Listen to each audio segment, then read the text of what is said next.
When an author breaks the fourth wall, he doesn't have to say anything momentous. He simply has to remind us that he, and in this case, capital H he, is there.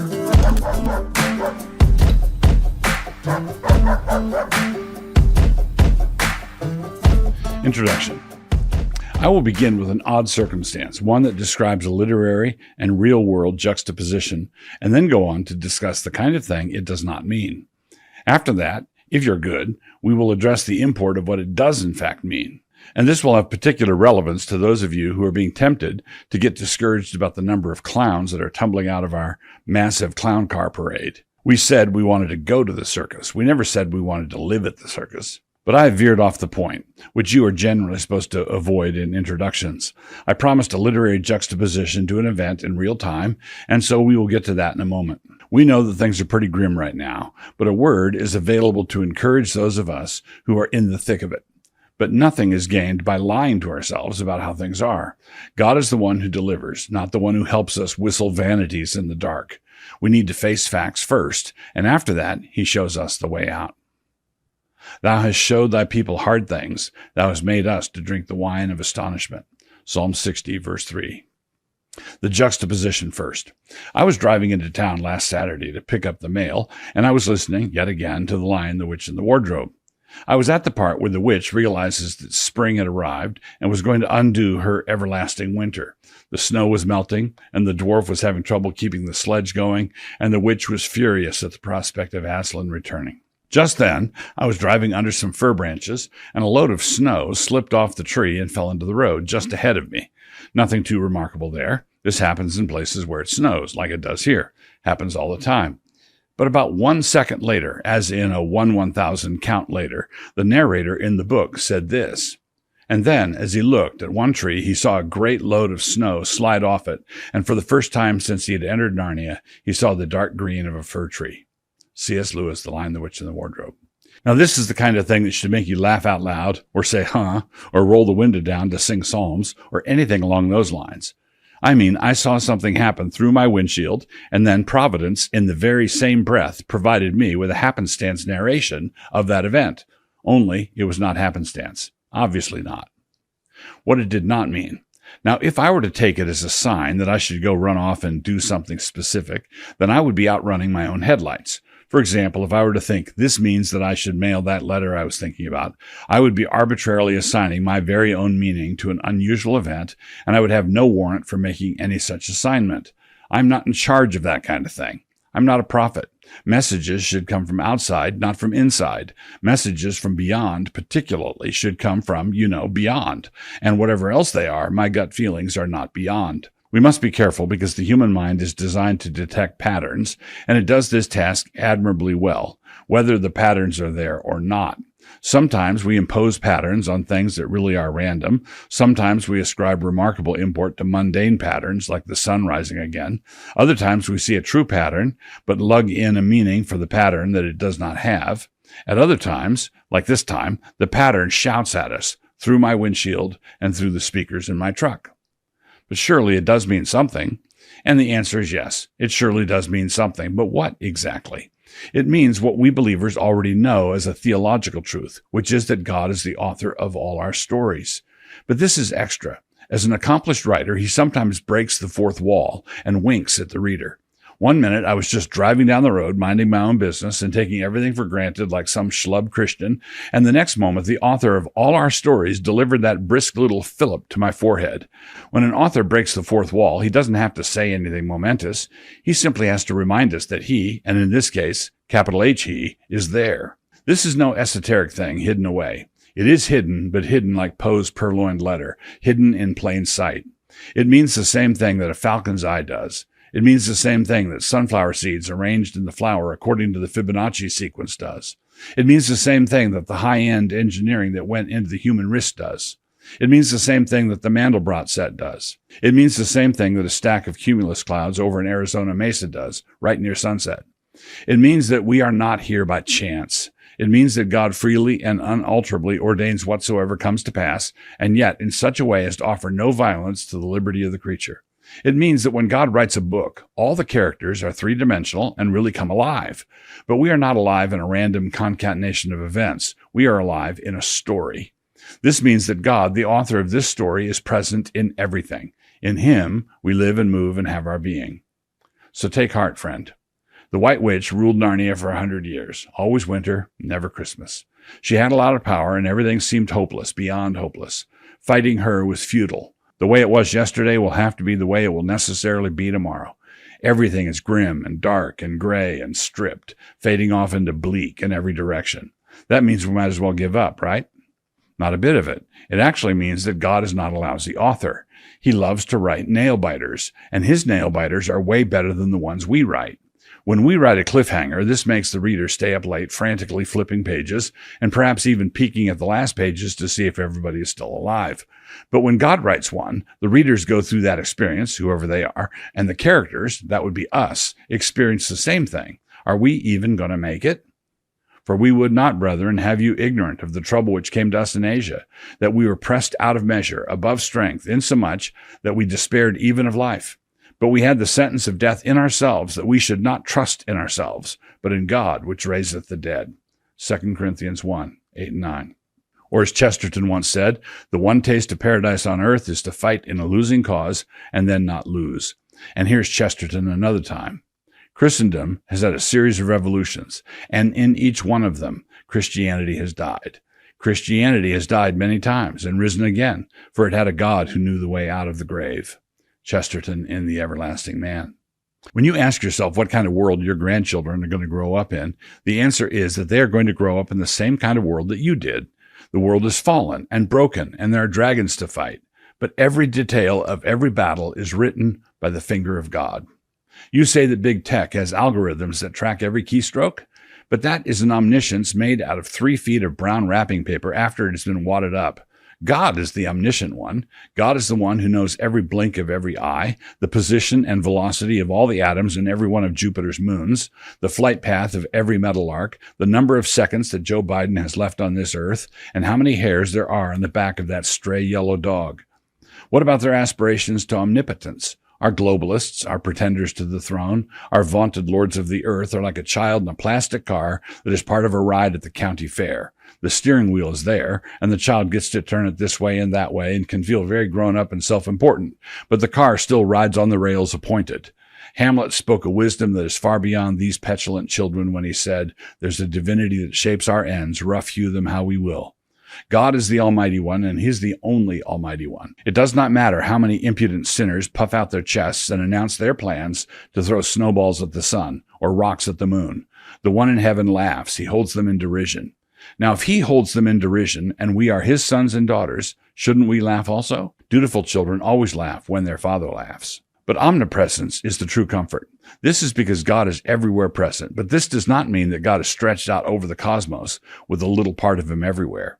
No, the doctrine of omnipresence means that all of God is in every place. And for the Christian, this ever-present God, this all-in God, is a father. He's not domesticated, and he doesn't fit in with any of the current globalist plans, and so much the worse for those globalist plans. These aspirational deities can put cameras at every intersection, and they can record every phone conversation, and they can listen into casual conversations when nobody was on the phone and target you with ads accordingly, and they can shadow ban anyone who started to tweet anything that made sense. They can do all that. They can be as creepy as they want to be, which is pretty creepy, but at the end of the day, they still don't have what it takes. They will never have what it takes. These are not gods. They are not the future. They are not even gods that rise to the level of the Marvel franchise. Nietzsche once dreamed of an Ubermensch, but what he got was a pre-Elon Twitter core staffed with thousands of pajama boys. Real comfort. So this is the lesson I draw from snow falling off branches. God is in control. God loves His children, and He will undertake on their behalf. He always has, and He always will. But He also steers His children into great troubles so that they might learn the invaluable lesson of trusting not in themselves, but in God who raises the dead. How then should we react when the next outrage is announced? You know there's going to be a fresh outrage, probably later today. What should you listen for? You should listen for the words that Aslan said to Lucy that one time. Courage, dear heart.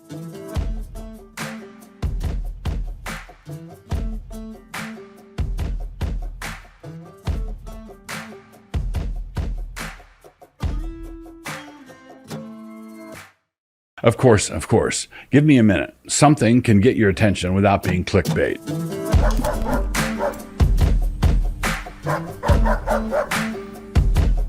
Introduction. One of the besetting sins of contemporary evangelicals is that our intellectual and theological lives are cluttered. As Francis Schaeffer once summarized the problem, we tend to think in bits and pieces and not in wholes. All the things of earth are there, right in front of us, but they are not sorted out. There is a reason for this jumble, and my summary of that reason is that we have trained ourselves through a misguided pietism to thwart the intelligent workings of the grace of God. Instead of pursuing Augustine's great observation about virtue being a matter of rightly ordered loves, we have taken all our loves and just dumped them into a junk drawer. When the volume of our cluttered loves grows too big for that, we move them all to the fright room. Let's change the image in order to highlight the pietist attempt at a solution. Instead of a drawer, closet, or room, imagine a set of shelves. All the details of our lives are crammed onto those shelves. Our politics, our job, our family hassles, the state of the lawn, the office politics at work, and so on. But then some pious Christians see all that clutter and react against it, which is understandable, Mark 4:19. But they do this in an odd way. They know that Jesus should be on the top shelf and just a handful of unobjectionable and decent things on the second shelf, like family and church. And then down on the third shelf, you might be allowed a hobby or two, provided it was a staid hobby like stamp collecting, and provided also you didn't let it get out of hand. More than 15 stamps total could be idolatry. But in order to make room for this simplified life, all the other clutter is just swept off the shelves and onto the floor. All the clutter of actual life is still there, mind you, but now you're walking on it. If you want to do some background reading on some of the basic assumptions and what I'm about to try to get across, I would recommend this and this. Oh, and this. And before we go on, let us remind ourselves again of Augustine's insight. Quote, "And thus beauty, which is indeed God's handiwork, but only a temporal, carnal, and lower kind of good, is not fitly loved in preference to God, the eternal, spiritual, and unchangeable good. When the miser prefers his gold to justice, it is through no fault of the gold, but of the man, and so with every created thing. For though it be good, it may be loved with an evil as well as with a good love. It is loved rightly when it is loved ordinately, evilly when inordinately." Augustine, City of God. The sin of gospel-centeredness. Of course, give me a minute. Something can get your attention without being clickbait. True, there is a sense in which every true Christian is to be gospel-centered, certainly, but we've been the victims of a very subtle trick, one worthy of the father of lies. Just make sure you always have the center fixed on the gospel. Nothing more is needed. That sounds pretty good, but it only means that the devil knows how to lie by omission. We actually must do two things. The first is to make sure that Christ and him crucified is right at the center, the absolute center. Yes, and amen. But the second thing, without which the first is just wind and confusion, is that we must make sure that the circumference is located all the way out at the edges of our life. The gospel, which is to be at the center, must be at the center of a big circle, not a teeny one. Two questions. What is the center, and where is the circumference? Gospel-centered sounds great, but we need to follow up with a question. Center of what exactly? The answer has to be the center of all, the center of everything. Have you ever wondered whether I write about culture and politics too much? Have you ever thought that there were too many jokes, too many cartoons? Has your wife ever asked you, was that a meme too far? Has the worry ever crept into your mind that I've taken John Piper's glorious insights about Christian hedonism and then smuggled the blues, bratwurst, and beer into the picture? And then on top of all that, what about the polemics? How does fighting with all these Saracens and Philistines fit into a gospel-centered approach? But the supremacy of God in everything does not mean turning our experience of the mundane world into an evening chapel service lit only by candles. It also means fighting the Saracen. It means taking the authority of Christ out into the world at high noon, walking all the way out to the edges and pounding in the stakes there. The supremacy of God in everything means relating it to absolutely everything, including the messy stuff, and making sure not to leave out parliamentary brawls over who shall be Speaker of the House. This is another way of saying that this word everything should actually include everything and not just have it be a word that preachers like to use if the sermon is dragging a bit. So everything includes presidential politics and Delta blues and corn on the cob and Jane Austen novels and microprocessing and COVID controversies and woodworking and motorcycle maintenance and ancient history and the study of cuttlefish and metaphysics and painting seascapes and designing fabrics and starting small businesses and coaching baseball and farming 6,000 acres and farming 3 acres, and waging war, and learning auto mechanics, and winning the hand of the girl you love, and resolving noise disputes with your neighbors, and learning Greek, and framing your house, and shoveling your front walk, and feeding the livestock, and deciding whether to do takeout for dinner tonight. Kuyper really touched the thing with a needle when he said, there is not a square inch in the whole domain of our human existence over which Christ, who is sovereign over all, does not cry, mine. But be doers of the Kuyperian insight, not applauders only, thus deceiving yourselves. So at the same time, be forewarned. Seeking to apply the authority of Jesus Christ to absolutely everything is the fast track to getting yourself labeled extreme and perhaps cultic. So the problem with the gospel-centered pietist is not that he's too pious. His problem is that he is not pious enough. His piety is kept in a pretty small box. It hasn't been outside in years. And not only does he try to keep his circle small enough to remain tidy, he polices others to make sure that they keep their circle small also. If any of his friends start showing signs of restiveness, wanting the circumference to be enlarged, he worries aloud that they are actually trying to draw other circles elsewhere with other centers. He worries aloud that they are drifting away when they are only growing up. He fears they are falling behind when they are actually lapping him. And of course, the problem will be complicated by certain dense brethren who take this argument of mine about growing up and who use it as a cover for their desire to actually drift away. They want a stretchy Kuyperianism, but stretchy only to the left, the kind that makes room for raunchy movies and voting for Biden. They do want other circles, other centers. So somebody clueless is always up to something. But never mind those guys. Let us reapply what Jesus said to Peter. What is that to you? You follow me. The fact that other characters squander their talents in ways they ought not is never to be taken as an argument for wrapping up our one talent in a napkin and burying it. That's never a good argument. In thinking, be men. The Lord Jesus told us to avoid making superficial judgments. Judge not according to the appearance, but judge righteous judgment. John 7:24. Paul tells us to put away childish ways of thinking. 1 Corinthians 13:11. One of the tasks that wisdom has is that of giving subtlety to the simple. Proverbs 1:4. At the same time, this is not a license to complicate everything in a harmful way. The early Christians rejoiced before the Lord in gladness and simplicity of heart. Acts 2:46. So grace is not a generic joy juice. It is not neutral. It is not impersonal. And it does not work indiscriminately. Grace is a description of the personal presence of a personal spirit who is at work in our lives to structure and order it rightly. Grace is personal and works intelligently. In referring to the intelligence of grace, I'm not talking about us being intelligent about grace. I'm talking about the intelligence of grace as manifested in and through the Spirit's dealings with us. Richard Sibbes puts it wonderfully, quote, "For the very nature of grace is to unite all things to the main thing. Then the Spirit of grace, seeing there are many useful things in this world, has a uniting, knitting, subordinating power to rank all things so they may agree to and help the main thing. Little streams help the main stream by running into it. So grace has a subordinating power over all things in the world so that they help the main. One thing have I desired, and I desire other things if they help the main thing." Richard Sibbes, A Breathing After God. Another way of saying this is that grace has a plan. Grace is intelligent. Grace sorts everything out. Grace stacks the boxes in the right order. Grace equips a man for cunning work. Exodus 31, 3-5. The rightly ordered loves that Augustine spoke of are a description of virtue. But when the loves are rightly ordered, who was it that did the ordering? Not us. Look at that Sibbes quote again. The Spirit of God is actively engaged in doing what needs to be done. It is true that we are called to add to our faith virtue, 2 Peter 1:5. Remember that virtue is the right ordering of our loves. But who does all this? What power is at work in us? As his divine power has given to us all things that pertain to life and godliness through the knowledge of him who called us by glory and virtue, 2 Peter 1:3. When God knits us together in the womb, Psalm 139:13, ESV, the activity involved looks something like the GIF I included above, and for each baby being formed, this happens trillions of times. The Holy Spirit of God is an infinite artisan, and he is no less spectacularly at work when he is assembling the new man in Christ. He is knitting us together, and not holding the head, from which all the body by joints and bands having nourishment ministered and knit together increaseth with the increase of God. Colossians 2:19. But there's a difference between the new man taking shape and a baby being formed physically in the womb.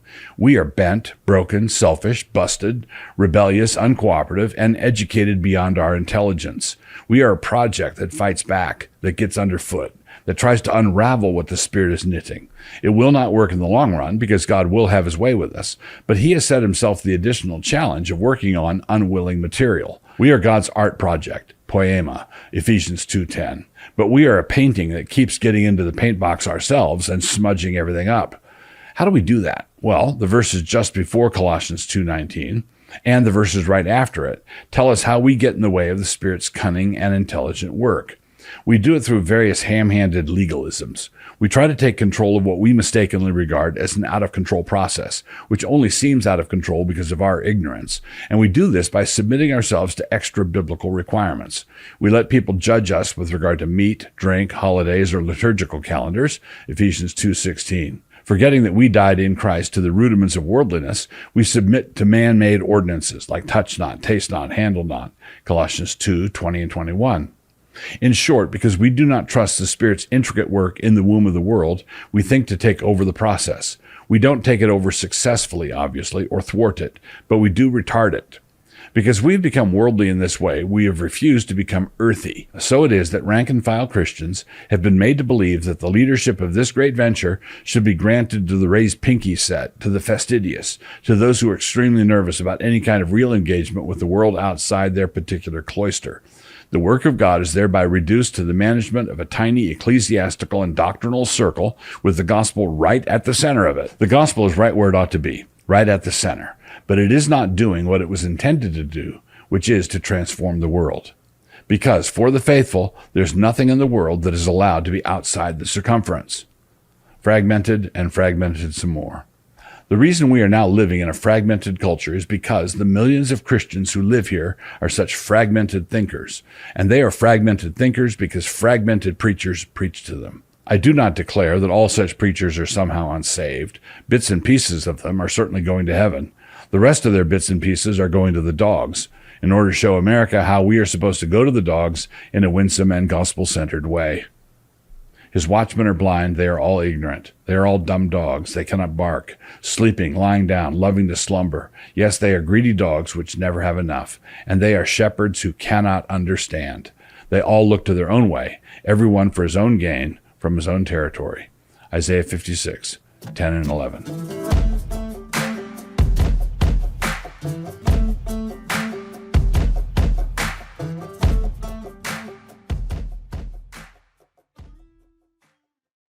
Now, the reason I'm going into all of this is because a lot of our black-white ethnic disruptions are the result of category confusion between actual ethnic characteristics on the one hand and primitivism as a cultural idea and ideal on the other.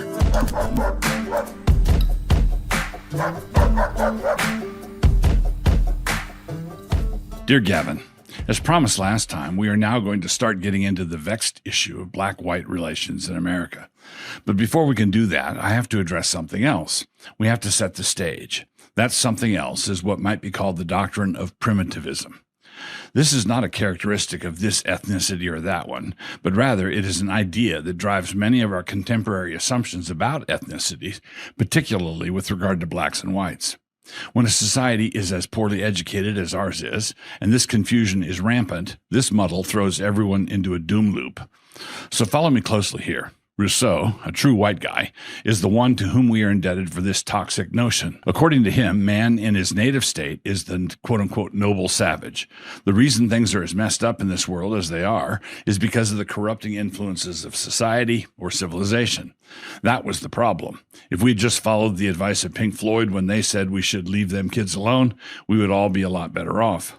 This war with civilization was a thinly disguised war on Christianity, but that part of it is another topic for another time. This is where we get the idea that a raw and untutored life is far more authentic than an instructed and polished one. This is where we started to think that what spontaneously erupts from our viscera is somehow authentic, and what is carefully thought out is artificial and contrived. This assumption is current in the church, incidentally, and it's not just out there in the unbelieving world. Now, one of the many negative things that the slave trade managed to accomplish was that it imported millions of people from primitive tribes into a society that was just on the cusp of the Industrial Revolution. Speaking of cultural advancement, there was about a 1,000-year gap. This was not just cruelty to the individuals involved, although it was obviously that, but it was also a form of cultural and generational cruelty. There was an advanced white society, and then hapless slaves were uprooted from their home country and brought here. The gospel had been working in Europe for over a millennium, and was the fountainhead of many of our cultural blessings. But that same gospel had barely touched Africa, and when it touched Africa, it was also accompanied by slavers with whips. The end result was the side-by-side placement of two cultures with a radical disparity with regard to cultural development. At the same time, one of the intellectual currents gaining ground in this white society was this idea from Rousseau that the primitive was more authentic, had more soul, and so on. The end result was a very weird situation where you had two distinct groups envying one another over things that were in complete opposition. The blacks could see that it was the civilization that gave whites the practical power, but the whites were starting to feel that civilization was not all that it was cracked up to be. I'm not here talking about actual facts, but rather about the narrative that began to take shape in the minds of both whites and blacks. Ethnic mythologies began to take root.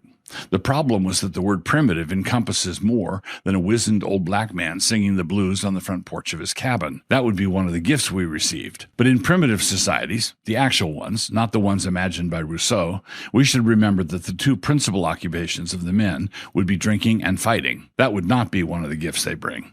This whole setup is why a bluesman like B.B. King would perform in a tux. He wanted to lean against the harsh and negative stereotype created by barrel houses and brothels. A number of years ago, I was conversing with a man who had done mission work in Uganda, and as it happened, he was acquainted with the first lady of that country. He asked her one time what he could bring over on his next trip, and she surprised him by saying he should bring over videos of the Waltons. That threw him for a loop. The Waltons? Why the Waltons? Well, she said, in those videos, the men work. Now, at the same time that millions of blacks were taking enslaved root in the New World, something very similar was happening with hardscrabble whites. I'm talking about the ancestors of our rednecks and crackers, all those immigrants who came to America from around the Irish Sea, Northern English, Lowland Scots, and the Scots-Irish. They came here in massive numbers as well, and the more established settlers made sure to bustle them westward. They settled in Appalachia, and because they liked to fight, they served as a decent buffer between the more established colonies and the Indians. As Thomas Sowell has shown in his wonderful essay, Black Rednecks and White Liberals, this resulted in a cheek-by-jowl juxtaposition of two different kinds of primitive cultures, obviously different, but with numerous similarities and overlap. A couple of the similarities would be the drinking and fighting. What could go wrong? After the Civil War, after the slaves were freed, the competition for work between crackers and freed blacks was fierce.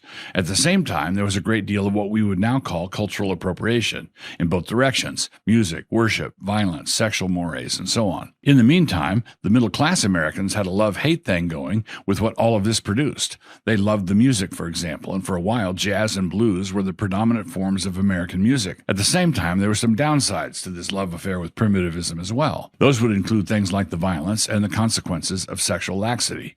So records and radios made it possible to enjoy these things at arm's length. You could buy your mass-produced primitivist authenticity at a record store, all while telling yourself delightful lies. Now, the reason I'm going into all of this is because a lot of our black-white ethnic disruptions are the result of category confusion between actual ethnic characteristics on the one hand and primitivism as a cultural idea and ideal on the other. Having said this, I hasten to distinguish primitivism as a sociological fact from primitivism as an adopted pose. For the former, I would point to someone who grew up in a remote village in the Congo and who had never seen any of our modern contraptions, whether escalators, flush toilets, Zambonis, whatever.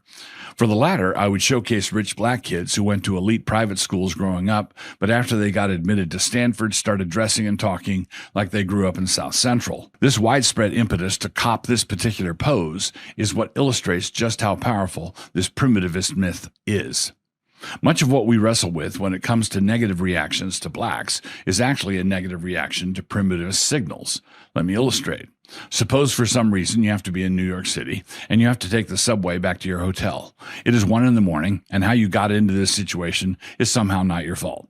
But as you are descending the stairwell there, you see 2 or 3 young black men leaning against the wall.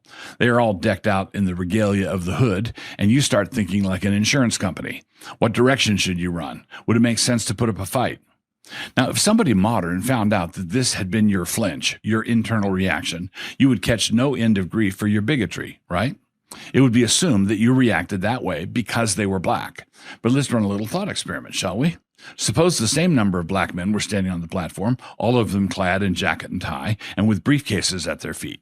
Totally different effect. And so the variable that made you start thinking like an insurance company was not the color of the skin, but the message of primitivism proclaimed by the uniform. Thug dress sent a thuggish message.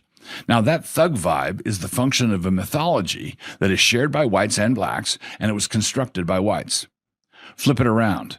Now it is 2 or 3 white guys. Could they dress in such a way that proclaimed their allegiance to an ethos of drinking and fighting? Motorcycle gang outfits. Well, sure. And could you imagine those same men with briefcases and ties? Also, yes. There's one difference, though. The black men who dressed in the way that reassured you have probably had to deal with multiple occasions where they were accused of, quote-unquote, acting white. The guys in the Hell's Angel gear, were they to shave and shower and put on some decent clothes, would never have to put up with accusations of acting white. If that were to happen, they could just stare blankly and say, I am white. We have maneuvered ourselves into an odd cultural situation where young black men particularly have been taught and encouraged to send a particular message to the world, and they've also been taught and encouraged to take offense whenever that message is received. This is already too long. To be continued. Cordially in Christ, Douglas Wilson.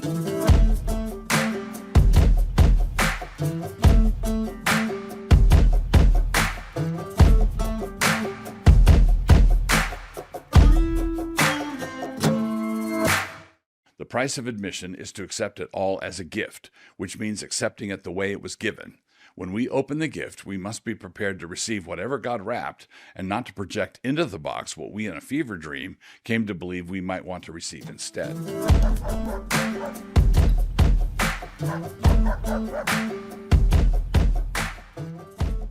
Casting down imaginations. 2 Corinthians 10:5. The high places of old that kings in Judah were reluctant to tear down, even the good kings, were places that presented themselves well. The groves were stately, the trees well spaced, the shrines impressive, the walkways manicured. There was a sense of the numinous and holy, and a sense of hushed awe suffused the whole and surrounded all those who came to worship. But everything about it was detestable to Jehovah, who promised to scatter the bones of the idolaters all around their altars and to cover the green lawns with their bodies. Liars are most successful when they masquerade as Satan does, as an angel of light. Rancid lies are more easily swallowed when they are coated in something that has the taste of real virtue. This is because, as Dylan put it, Satan comes as a man of peace. To accept such lies not only enables one to quiet the murmuring of his own conscience, it also allows him to feel morally superior to anyone who dares to disbelieve the lie. That this kind of thing is going on can be seen when there is a radical juxtaposition between what is being claimed for the lie and what actually happens if the lie is confronted. The coexist people start burning stuff again. One such lie, and one of the central lies of our generation, is the lie of empathy. It is distinguished from actual sympathy and from real compassion by the descriptive adjectives that we need to attach to it. We are talking here about toxic empathy. It is untethered empathy. The thing that makes it such a destructive force is the fact that it is untethered. But this leads to a very natural question. Untethered from what? The short answer is that empathy is untethered from love. It is estranged from love and from the paths of love and from the source of all love. And so it happens that respondents to any criticisms of untethered empathy try to act as though the critic is opposed to any forms of tenderness, sympathy, compassion, gentleness, or love, and indeed that the critic must be advocating a harsh sternness as the appropriate response to anyone who is hurting. These would be the more volatile responses. The respectable responses try to treat the whole thing as an unclear and murky puzzler in which the critics of empathy have failed to make their distinctions and definitions clear, and thus are in large measure responsible for some of the angry and volatile reactions. It is the difference between, "I can't believe you said," and "surely you didn't mean to imply." Now, for the man in the street for whom the word empathy is simply a rough and ready synonym for sympathy, we have nothing but sympathy. But even he needs to beware.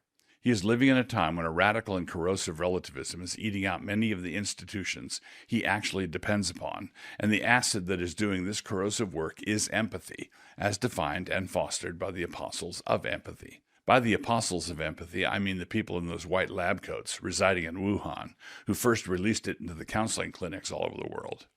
When words and labels like woke or DEI become radically unpopular, the progressive left is willing to stop using them. But they will fight hard for empathy because so much of their project depends on it. Take away empathy and feminism is done. Stick a fork in it. It's over. When we finally sour on the word empathy, then we will know that the longhouse is burning down. So the stakes are high for them. Rigney and Stuckey have criticized toxic empathy and untethered empathy. Where did all the fire trucks come from? Nursing mothers should be able to vote absentee in Congress. Empathy demands it. The southern border must remain out of control. Empathy demands it. Jail time in the UK for people who cause online anxiety in others. Empathy demands it. The disruptive work of Doge must be stopped. Empathy demands it. The gender dysphoria that is being fomented in the government schools must be surgically catered to. Empathy demands it. But for all its claims to be universal and omnidirectional, this kind of empathy actually has tunnel vision. A mentally disturbed mother with a transgender 3-year-old is catered to with no objective checks at all, with the end result that the child is mutilated for life. There is no sympathy at all for the child, none whatever. But that child is trans in the same way that the same family's house cat decided to become vegan. And no one cares about the cat or the kid. For the kid, there is no sympathy, no compassion, no nothing. Universal empathy is a reservoir that is almost bone dry, and whatever water it might have is stolen from other sources. So in the mouths of its own apostles, empathy is supposed to be detached from all judgment, assessment, evaluation, discernment, appraisal, critique, or estimation. The one you are empathizing with is to be received on his own terms, together with his own reality. Because this cannot be sustained with any sort of coherence over time, this will at some point lead him to being received together with his own realities, only now in the plural. Brene Brown, a well-known representative of all this, says that an essential element of this approach is, quote, staying out of judgment. This is how this false view of compassion detaches from the real world. This means that baked into this approach is the insistence that we make reality optional. This is radical relativism brought down to the individual in order to destroy lives, marriages, and relationships one at a time. Empathy in this sense is the logic of free fall into the void. If someone comes to you wounded and bleeding, sympathy requires that you receive him as wounded and to tend to the wound. But untethered empathy requires that you receive without question his account of how he came to receive the wound, even if that account is absurd, incoherent, and makes no sense at all. In the world of therapeutic empathy, there can be no such thing as a self-inflicted wound. And so it is that untethered empathy requires you to build out all your relationships with a firm commitment to a culture of lying. Instead of deriving our definition of love from the standards of God's law, we find ourselves deriving a bogus definition of love from a loose weave of makeshift lies. The counselor and the client have clasped hands together, agreeing solemnly to traffic in falsehoods. The counselor invites the client to tell me your truth, and I will respond in the same currency. Truth, lies, whatever. This is where that absurd phrase, your truth, comes in. This is why it is necessary to say that untethered empathy is a sentiment that refuses to be tethered to love. Untethered from what? Untethered from love. The two great commandments, to love God and to love your neighbor, are commands that are rooted and grounded in the objective and fixed nature of God's holy character, and as a secondary result, they are rooted and grounded in the nature of the world He created, which includes us, God's holy law, the reality of our fall into sin, our consciences, and the correspondence view of truth. Untethered empathy is untethered from a genuine love for God. God says that if we love Him, we will keep His commandments. Untethered empathy says that is just your interpretation. Untethered empathy is untethered from a genuine love for neighbor. Your neighbor has dismissed a blemish on his neck as a skin rash or leftover sunburn from his vacation. You know at a glance that it is a serious form of skin cancer. According to this new and exciting empathy way, your duty is plain. Lie your head off. When you have to choose between loving your neighbor and loving his delusions, go with the delusions. Untethered empathy is untethered from a genuine love for truth. The apostle told the Thessalonians that their salvation was connected to their love of the truth. But it is not possible to love the truth without exulting in the correspondence view of truth. If Christ was not actually raised from the dead, then our propositions that claim He did are just meaningless jabber, and we are all still in our sins. The truth that we love must therefore be tethered to the way things actually are out in the world. Untethered empathy is untethered from a genuine love for the law. What is love? A biblical definition of love is to treat someone lawfully from the heart. What is sin? Sin is lawlessness. We are to owe others nothing but the debt of love, because love is the fulfillment of the law. Love does no harm to its neighbor, and harm is defined by the law. Theft harms, adultery harms, and lies harm, not to mention whatever other harm that might be prescribed by any other commandment. Untethered empathy is untethered from a genuine love for reality. God has placed us in a fascinating and delightful world, a world that contains worship on the Lord's Day, buttered corn on the cob, overdone sunsets, mountain ranges to hike, dinners with family, the smell of gunpowder on the range, and to bring butter into it again, buttered toast. The price of admission is to accept it all as a gift, which means accepting it the way it was given. When we open the gift, we must be prepared to receive whatever God wrapped and not to project into the box what we in a fever dream came to believe we might want to receive instead. God is good, and so reality is never optional. Untethered empathy is untethered from a genuine love for actual healing. Although the world really is a delightful gift, it is a world that is nevertheless groaning under the weight of our folly and sin. We are a busted and broken race, but God has sent a Savior, and He is in the process of putting everything back together again. But He defines the problem, and so He defines what healing is. And the way back is the way of love. As His people, we are under obligation to walk in that path, the way of love. He has instructed us how to conduct ourselves as we go, and we must embrace those instructions. Indeed, it is not too strong to say that we must tether ourselves to them.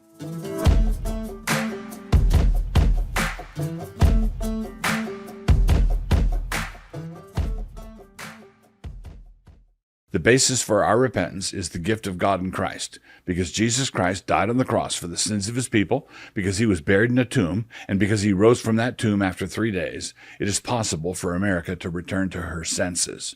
But there's no way for us to return to our senses without returning to our God. That's it. Your senses and your God must be understood together.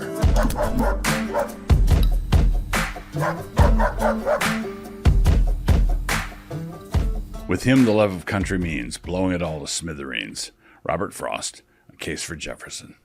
And no, the reference is not to Trump. Introduction. I'm afraid that I've been selected, yet again, to break some bad news to you guys.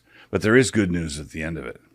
I mentioned this in passing a few weeks ago, but it was not greeted with loud shouts of acclaim or ahas from the populace, or with rank-and-file Republicans slapping their foreheads as the light finally dawned. But that is what should have happened. Want to know what I said? I will tell you. I'm going to tell you this in the immediate aftermath of what some are calling the Mona Lisa of mugshots. I said that you cannot bring about a normal election by simply nominating a normal candidate. It should be so easy.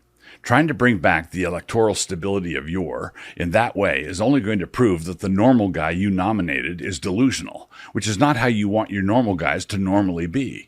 Positioning yourself to be slightly to the right of Marco Rubio, as envisioned in a polite exchange sponsored by the League of Women Voters, simply demonstrates that you don't know what time it is. The delusion concerns not so much a particular policy problem as it displays a gross anachronism.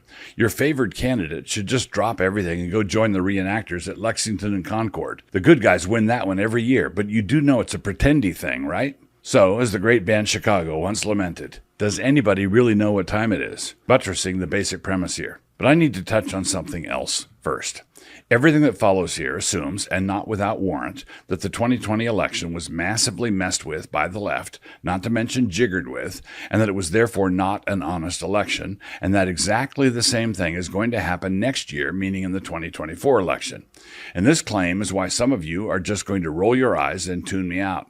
But wait, stay your hand. Do not click away to some other site, a place far less edifying. I can make my point in one simple paragraph, and I can do it without any reference to Dominion voting machines, Sidney Powell, Maricopa County, leaking water mains in Fulton County, ballot stuffing mules, or any of that stuff. I leave that corpus of material entirely alone. Even though I can still smell some of it, I pass over all of it in silence. You all may think about such things as you please and on your own time. We shall not go into any of that here. So here's my little paragraph. We know that the 2024 election is going to be interfered with in 2024 because it is being interfered with now and with everybody watching, including you, and especially including you. If you were willing to watch the leading opposition candidate arrested while the campaign was already in progress on charges that would send a tree sloth into manic hysterics, and you were also going to have the nickel-plated effrontery to pretend that all of this was just the result of the impersonal wheels of blind justice grinding away, then I'm going to quietly assume that you are really stupid or really evil, and quite possibly both. An illustration, if I may. Imagine you are watching one of those heist movies, and the thieves have just made off with $100 million. A singularly obtuse guard at the front desk is maintaining that the vault is thievery-proof and always has been, and that there is no way that anybody made off with anything. The panic-stricken casino owner is yelling at him over the phone, and the guard is asking him why he doesn't believe that his money is safe in the vault, to which the owner says that he thinks this because he is locked in the vault himself, long story, and that the money is not in there with him. One sees his point, of course. Here's another one. Say that a crypto-archaeologist is talking to a mainstream archaeologist about some magnificently engineered wall from ancient Peru, and they both agree that it could not possibly have been done with stone chisels, and they both agree that that was the only tool the locals had. So then the crypto guy suggests that outsiders must have come in to build the wall. "What's your evidence?" the respectable one angrily shouts. "Well," the other fellow says, nodding behind them, "there's the wall, the one we are both leaning against," and then he pats it. And just so you know, this post only has one such wall in it, but I'm going to pat it any number of different ways. In the Republican primary, it has become a standard talking point among conservative talking heads that Trump has such negatives that he, quote-unquote, can't win the general. Of course he can't. Neither can your guy, whoever he is. Whenever I see this point being made, as though it meant anything, I'm reduced to helpless sputtering, which my wife considers undignified. This is why I mean to talk you all out of speaking that way so I can stop with the sputtering. The Republican primary has the usual gang of people running for president, people running for vice president, people running for a book deal, people running for vindication, people running for president so they can tell their grandchildren that they once ran for president, and Asa Hutchinson. But no matter what reason they have for running, they will each and every one of them be tempted to trot out this argument, viz. That, quote, Trump can't win the general. The only real exception to this that I've seen thus far, though I certainly could have missed someone, is Vivek Ramaswamy. He appears to be treating the treatment of Trump as the treatment of them all. But the Trump can't win the general is a bootless argument and profoundly confused. As weighty arguments go, it has all the gravitas of a black trash bag filled with helium. This is a hypothetical question floating in the upper reaches of rarefied hypotheses. If you took Donald Trump with his current base and all of his negatives and put him up against Biden or any other mainstream Bolshevik, and we pushed our magic button here on the desk such that the election that followed had absolutely nothing fishy about it, the contention is that Trump couldn't win that election. That's as may be. But what on earth makes you think that that is the kind of election we are going to have? We are not having that kind of election now. So you were talking about Trump being unable to win a fair and honest general election? You mean the kind we are not going to have? We are not having that kind of election now. Please be so kind as to remember that the last fair election Trump was in, he won.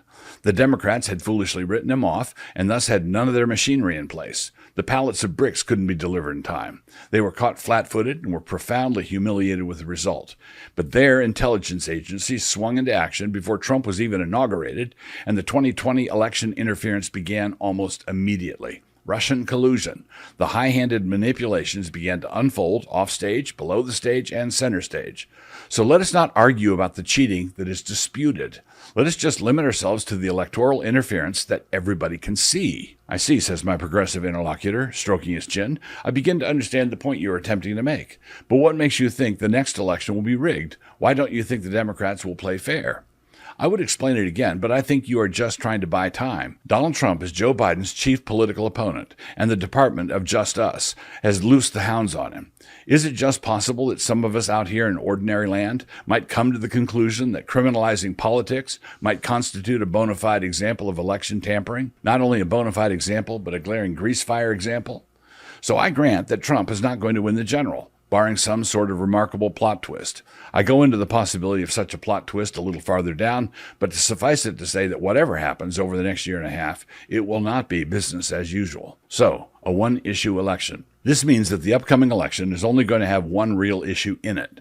There will be other issues floating around like gnats on a summer evening, but the basic issue, the only issue, the screaming issue, will be the election itself. The issue is going to be election integrity. We are going to be voting on whether future voting will mean anything. This will be the issue if it is Biden versus Trump. It will be the issue if it is Newsom versus Trump.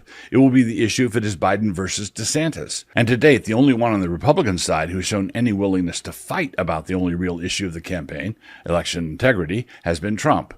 You may not like how he fights sometimes. I certainly don't. You may sneer at his truculence. You might not like how he sometimes bites an opponent's ear off. You might think that the mugshot revealed him to be in league with gangsters and are worried that this election is going to move America from PG-13 to a hard R. But none of that changes what I am looking at and what the tidy-minded are refusing to look at. I am not writing here as an advocate or as a partisan for anybody. I'm simply telling you what is actually happening, whether you like it or whether you don't. So, you don't like the Trump truculence? Great. Show me the man who is fighting the clear and obvious corruption of our electoral processes like a gentleman. Who is the man who is showing us all how it should be done? What is his name? Why have we not heard of him? In this setting, to listen to any standard issue Republicans talk about what they think are the, quote, real issues that deeply concern the American people, seems to me to indicate that we finally located the platonic form of tone deafness. If you move me to some hypothetical country, I dare say that I could be governed by one or more of those Republicans who would likely more or less leave me alone. Things could be tolerable, and there would be likely not be any big complaints from me about policy. But their sheer obliviousness to the actual problem that is burning the Republic down right now is the thing that takes the breath away. It is as though someone got me tickets to the Republican presidential debates, and while I was sitting there, I noticed that hordes of orcs were rappelling down from the ceiling.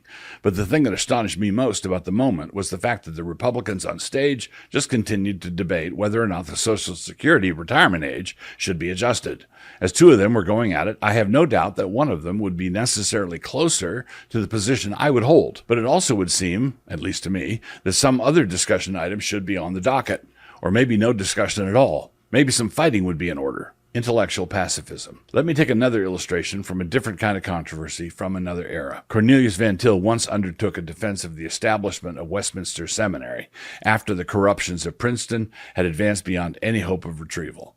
One of the charges laid against the conservatives who were founding Westminster was that they must somehow be questioning the orthodoxy of everyone who didn't go with them, including some of the remaining leaders at Princeton. What Van Til said about that accusation applies to many of our establishment conservatives today. The problem is not their political orthodoxy. The problem is their pacifism. Here's Van Til with the kind of insight that condemns the timid of every generation. Quote, in the first place, the orthodoxy of no one is in question. The only thing with which Drs. Erdman and Stevenson have been charged is pacifism. Dr. Erdman, for example, says that this is no time to fight. Such an attitude is hard to understand when over 1,200 ministers are Auburn affirmationists. It seems to resemble the attitude of the man who is too busy with constructive work for the family to protect his children from murder. But the charge of pacifism is not a charge of heterodoxy. Cornelius Van Til, the articles of Cornelius Van Til. The charge of pacifism is not a charge of heterodoxy. If I were to read Jonah Goldberg's Liberal Fascism again, I am certain that I would still agree with virtually everything in it. I think Goldberg probably would too. And nothing could be more beside the point. The issue is not political orthodoxy. The issue would be those repelling orcs. And I think it is time for people to stop explaining their descent into the auditorium in terms of tricky lighting and strange shadows, not to mention a conspiratorial bent to my way of thinking. I used to be a conspiracy theorist once, but then all my theories came true. I am currently at a loss about what to do next, because thus far, the cheating has worked. So the crisis we are currently in will not be undone or unwound just because we nominate someone who would have been far preferable to George W. back in the day, a man with impeccable credentials, a great record, and conservative bona fides. It will not help anything or anyone if we nominate a candidate who is simply not diseased. This is because our central problem is that the entire electoral process is diseased. I will say it again a different way, a third way. I grant that if nominated, Trump is going to lose the general election. Of course he is, just like every other Republican. Unless something is drastically altered about the way conservatives are willing to talk about election integrity, there is no way that any conservative or conservative facsimile or conservative golem is going to win the general. And why? Because thus far the cheating has worked, and open, manifest cheating has worked. The beta testing is now over, and in spite of the glaringly open manifestations of election rigging and interference going on even as we speak, it remains a pronounced conviction of mainstream Republican candidates that to talk about the threat of election fraud is to get yourself relegated to the status of conspiracy nut. What is this going to do? I will tell you. It means that if they get the nomination, and if all the dirty tricks in the world are deployed against them, up to and including their arrest for threatening democracy or questioning climate change, they will have absolutely nothing to say. If they do protest it, it will be dismissed as utterly self-serving because they didn't protest the same thing, what is going on now, with anything like the same degree of vehemence. In other words, they were silent when it helped them to be silent, and they were noisy when it concerned their interests, which just makes them complicit in the whole charade. You want to find an honest man? Look for a man who hates everything Trump stands for, but who believes that what is being done to Trump by the principalities and powers is beyond atrocious, and who is loudly vocal about it. Such an honest man might be there on the Republican stage, but he has not identified himself fully yet. I mentioned Vivek earlier, but this could be principled hatred of the mistreatment of a rival, or it could mean that he is running for Trump's Veep slot. But it is a good thing either way. No, I'm the real threat. Republicans love to run against Washington. Trying to act like they are not numbered among the Beltway banditti is their jam. They go out on the Lincoln Day rubber chicken circuit in order to tell the assembled faithful that official Washington is quote-unquote terrified at the prospect of them getting in. They would bring law and order to Dodge City, let me tell you. But it is pretty hard to maintain just how much of a threat you are to the establishment when that same establishment just had somebody else in your party arrested instead of you. Now, the progressives themselves are no doubt divided over why arresting Trump was a good idea. Their whole operation has kind of a pinky in the brain division of labor to it. Some of them are beyond tricksy, and they know that these arrests help Trump, but they are counting on them only helping him in the primary. They're doing this to help Trump win the primary because they believe that he will be the easiest one to beat in the general. There's at least a method to the madness, but the risk they are running is that it could make Trump a far more sympathetic symbol of resistance than they had counted on. The initial reaction to the mugshot might be a harbinger of that sort of thing. Suppose the mugshot t-shirt becomes the new Che t-shirt.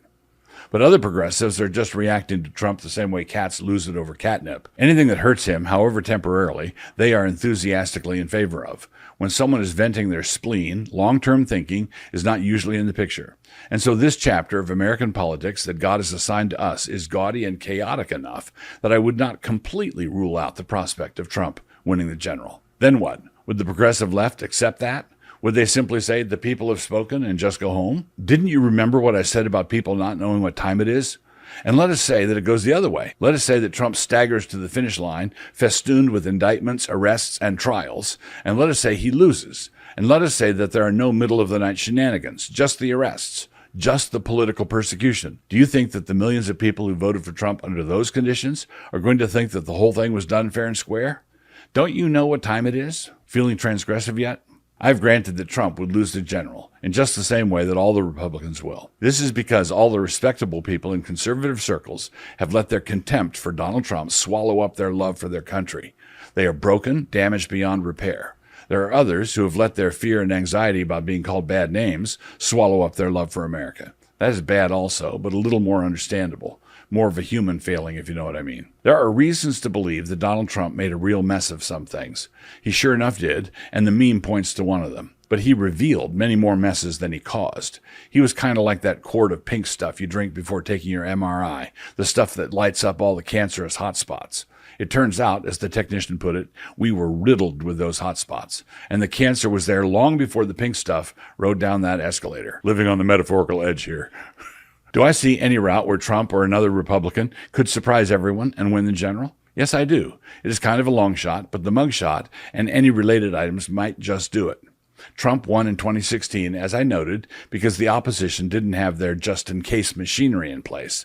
They were caught flat-footed. If the legal persecution of Trump causes any kind of major sympathy swing toward Trump in unusual places, e.g. among blacks, let's say, it is possible that the left could be caught flat-footed again, only in localities that they had assumed to be safe. Because they assumed them to be safe, taking them for granted, they did not have their machinery in place. If the American people are maneuvered into the position of thinking that there's only one way to vote ourselves out of clown world, and that is to vote like it is time to be transgressive, then that would be a Trump vote.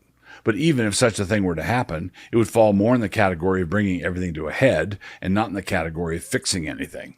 It would be kind of like the moment when Samson pulled down the temple of Dagon. Nettr? In the conservative reaction that is building up, one issue that is being debated is the idea of no enemies to the right. For some among the red-pilled, if anyone ever punches right, it is said they are doing it because they want to oppose the left without losing the admiration of the left. They do this because they want to be right of center in a most moderate way and still be reckoned among the cool kids. When the giga-chads sneer at these softies, it has to be said that the targets of their sneers frequently deserve it. The point frequently lands. But I can think of at least 3 reasons why it is a good idea always to have some enemies to the right. It is sometimes fully appropriate to punch right, and is at times a sin not to. What might those reasons be? First, it is fully possible for the turmoil we are currently in to go very badly for the left and still turn our country into a hellhole. I mean, dropping commies out of helicopters sounds like a grand time and all, but it is all fun and games until somebody gets hurt. Second, as I've watched some on the right interact with ideas outside their narrow intellectual template, their reading skills rival those of the soft evangelical moderates, and that is not a compliment.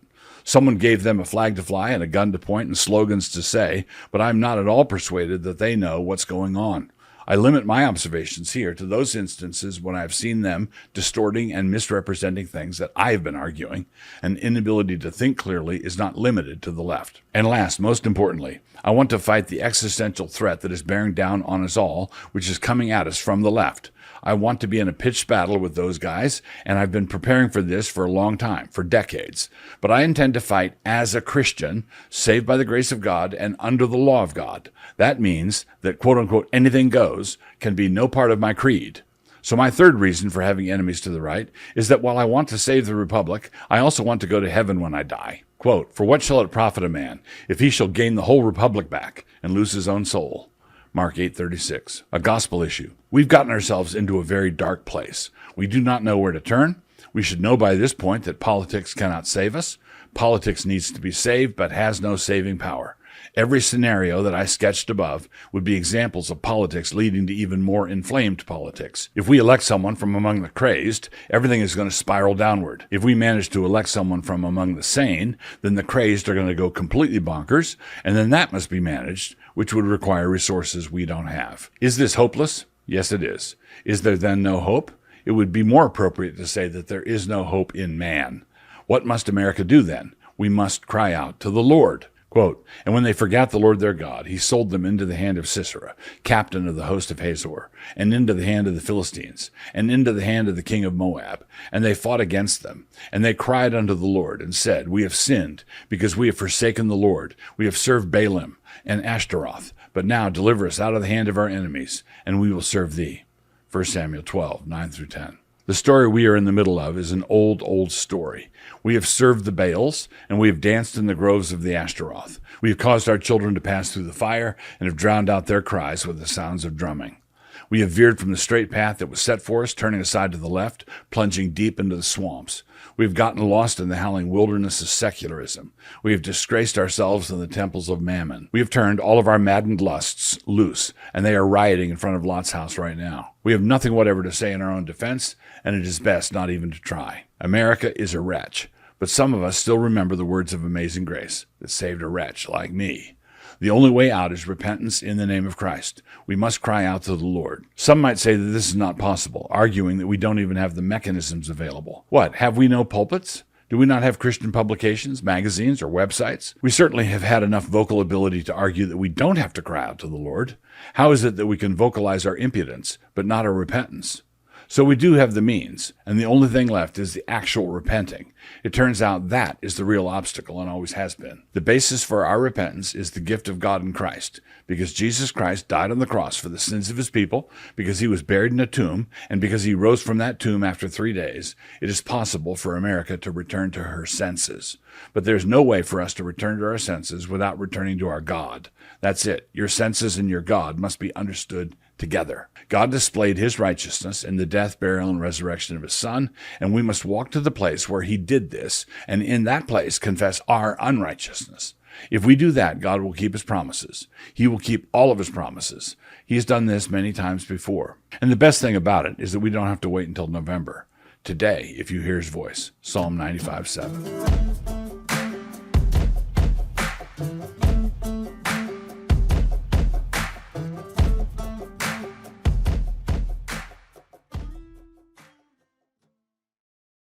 Does Trump have the right to think that there was massive election fraud in key battleground states? If he thinks that, is he allowed to say it? The First Amendment says that he does. If he believes that Congress is about to do something egregiously bad, does he have the right to petition Congress for a redress of his grievances? Why, yes, the First Amendment gives him that right as well.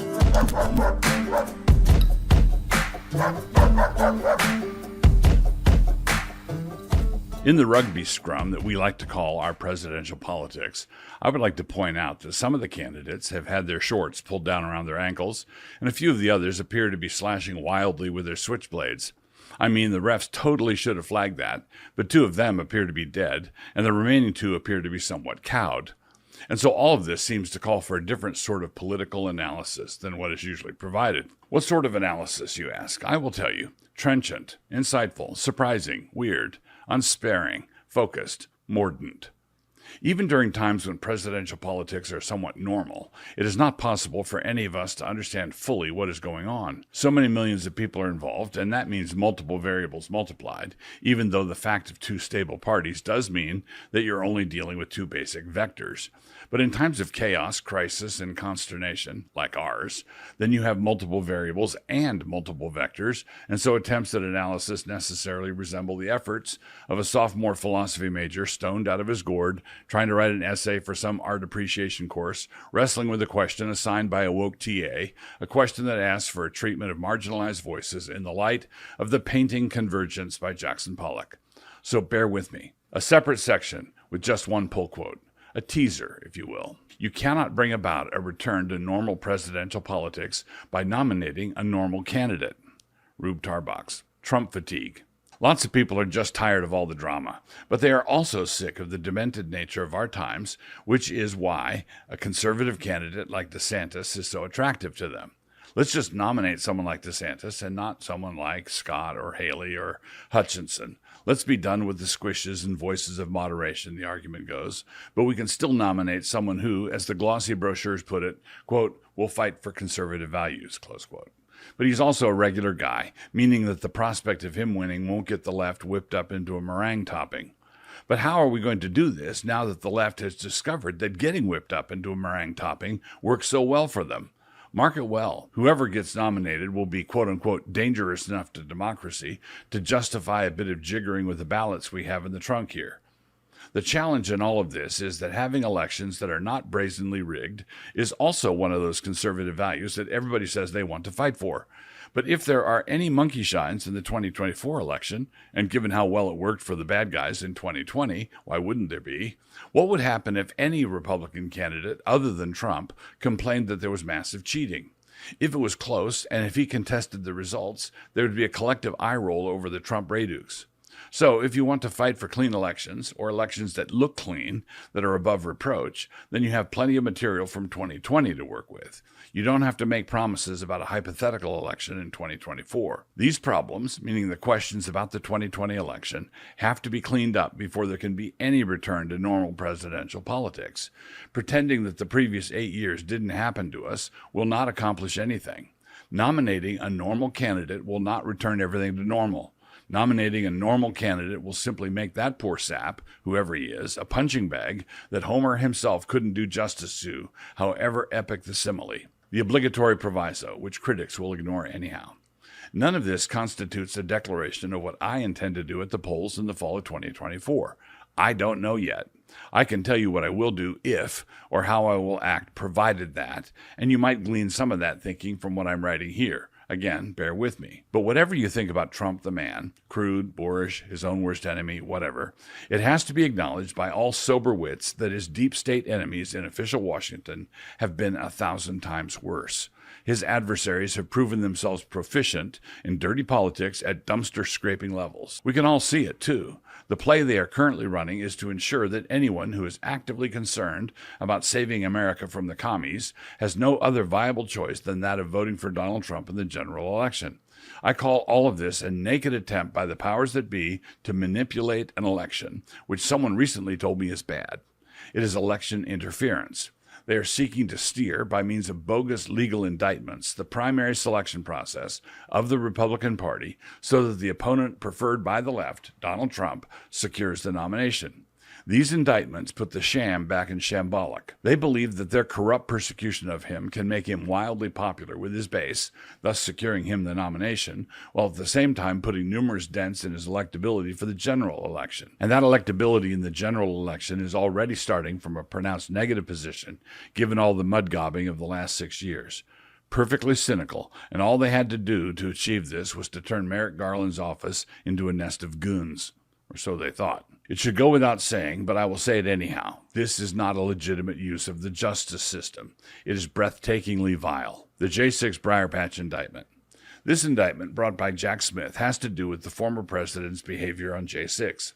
Criminal charges have been brought against him for seeking to interfere with the results of the 2020 election. He is being charged with conspiring to obstruct the official government function of, quote-unquote, collecting, counting, and certifying the results of the election, along with various other related things. All pretty serious, at least until you think about it for a minute. Does Trump have the right to think that there was massive election fraud in key battleground states? If he thinks that, is he allowed to say it? The First Amendment says that he does. If he believes that Congress is about to do something egregiously bad, does he have the right to petition Congress for a redress of his grievances? Why, yes, the First Amendment gives him that right as well. Does the First Amendment give Trump the right to send Buffalo Man into the Capitol to block Congress in the course of their duties? Well, of course not. But Trump didn't do that. He said that the people he was speaking to were going to head over to the Capitol after his speech in order, quote, to peacefully and patriotically make their voices heard. The rioting part, which was certainly bad, was somebody else's idea. Maybe it was cooked up by Ray Epps or some of those other FBI cats. Or maybe it was the Oath Keepers and the FBI working in tandem. We'll get back to them in a minute. So here's the Briar Patch part. Given these charges, the Trump defense team is now in what is called discovery. In building Trump's defense, they now have subpoena power. And they also have a courtroom in which the whole question of the legitimacy of the 2020 election will be the central point at issue. In the aftermath of the election itself, you will remember there were multiple legal challenges of the results, and those cases all went against Trump. But they went against Trump overwhelmingly without the evidence itself being heard. They were slapped down on standing issues. The cases were not heard, in other words. So this indictment by Jack Smith has given Trump everything he ever wanted in this controversy. The charge is that Trump fraudulently tried to prevent Congress from certifying the election. His defense will be that he tried to prevent Congress from certifying a fraud. In pursuit of that defense, he needs to be allowed to marshal as much evidence to that effect as he can. So, who might be subpoenaed? Let's have some fun with this, shall we? Ray Epps, the Pennsylvania Supreme Court, 3 or 4 officials from Maricopa County, 15 of Dinesh D'Souza's 2,000 mules, the 50 intelligence officials who signed the letter saying that Hunter's laptop was Russian disinformation, the director of the FBI, or whoever at the agency knows how many agents were in the crowd that day and what they were up to, the head of the Capitol Police, Nancy Pelosi, to be asked why she turned down National Guard protection, the Capitol surveillance tapes, and the list will no doubt be way longer than this, with everybody concerned under oath and with the cameras running. And remember that the airing of all this evidence doesn't have to prove the illegitimacy of the election, although I think it probably will. All it has to show is that Trump was not out of his mind to think so. It was a reasonable thing to believe.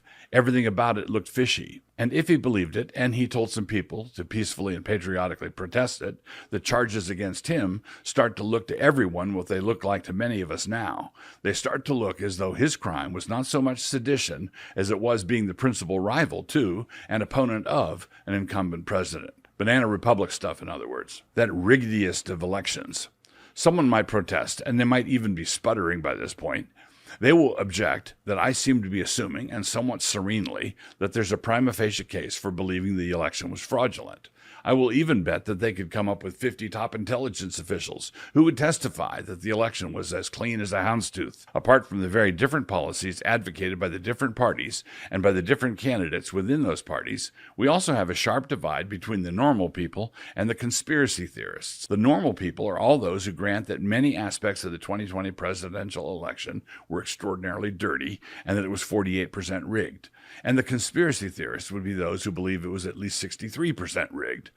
Those 15 percentage points are the difference between George Will, bow tie and all, and Alex Jones. Everybody grants in various and sundry ways that there was egregious election interference in 2020. I'm not talking about disputed ballot drops in the middle of the night or the Dominion voting machines. That stuff is in the 15%, but rather about things like the fake Russian collusion story and the FBI's handling of Hunter's laptop and about 58 other things, stories that are now universally acknowledged to be as false as Cardi B's eyelashes. Yes, Hunter's laptop is real. No, it was not Russian disinformation. Yes, we knew that all along. But it is high time for us to be moving on. Let the healing begin. We have been talking about the kind of election interference that is currently being thrown at the 2024 election. What else can you call the serial indictments of the leading candidate of the opposition party? I'm not talking about the kind of election interference that might have happened at 2 a.m. election night in Georgia.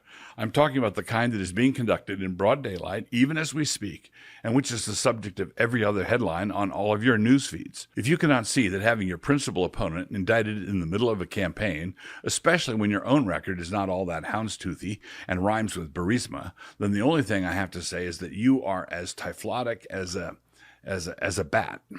70% is no trivial number. To resort to the native language of evangelicals, the 2020 election does not have a good testimony. We already have huge questions of legitimacy, the last thing any government should want. If things continue to proceed as they are currently going, we are going to have a crisis of legitimacy. Consider the compelling case made by Molly Hemingway in Rigged, and reflect also on how a recent CNN poll indicated that around 70% of Republicans believe that the 2020 election was not legitimate.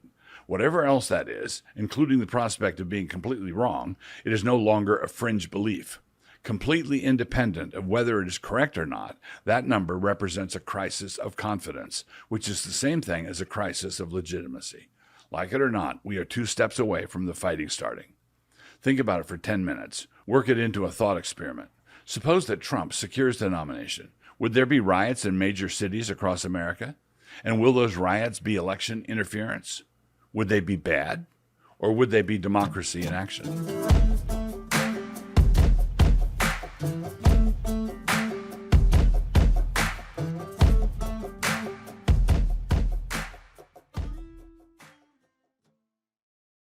As I said earlier, it is not a sin to be kidnapped, but my encouragement to young men of military age is that they not join up.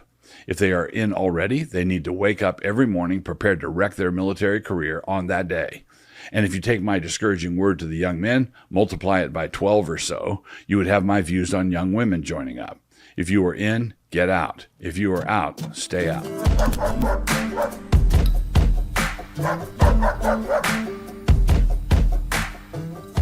Introduction. When Samuel was warning the people of Israel about what would happen if they obtained a king like the other nations, one of the central problems he said would arise was the fact that such a king would start the odious practice of conscription.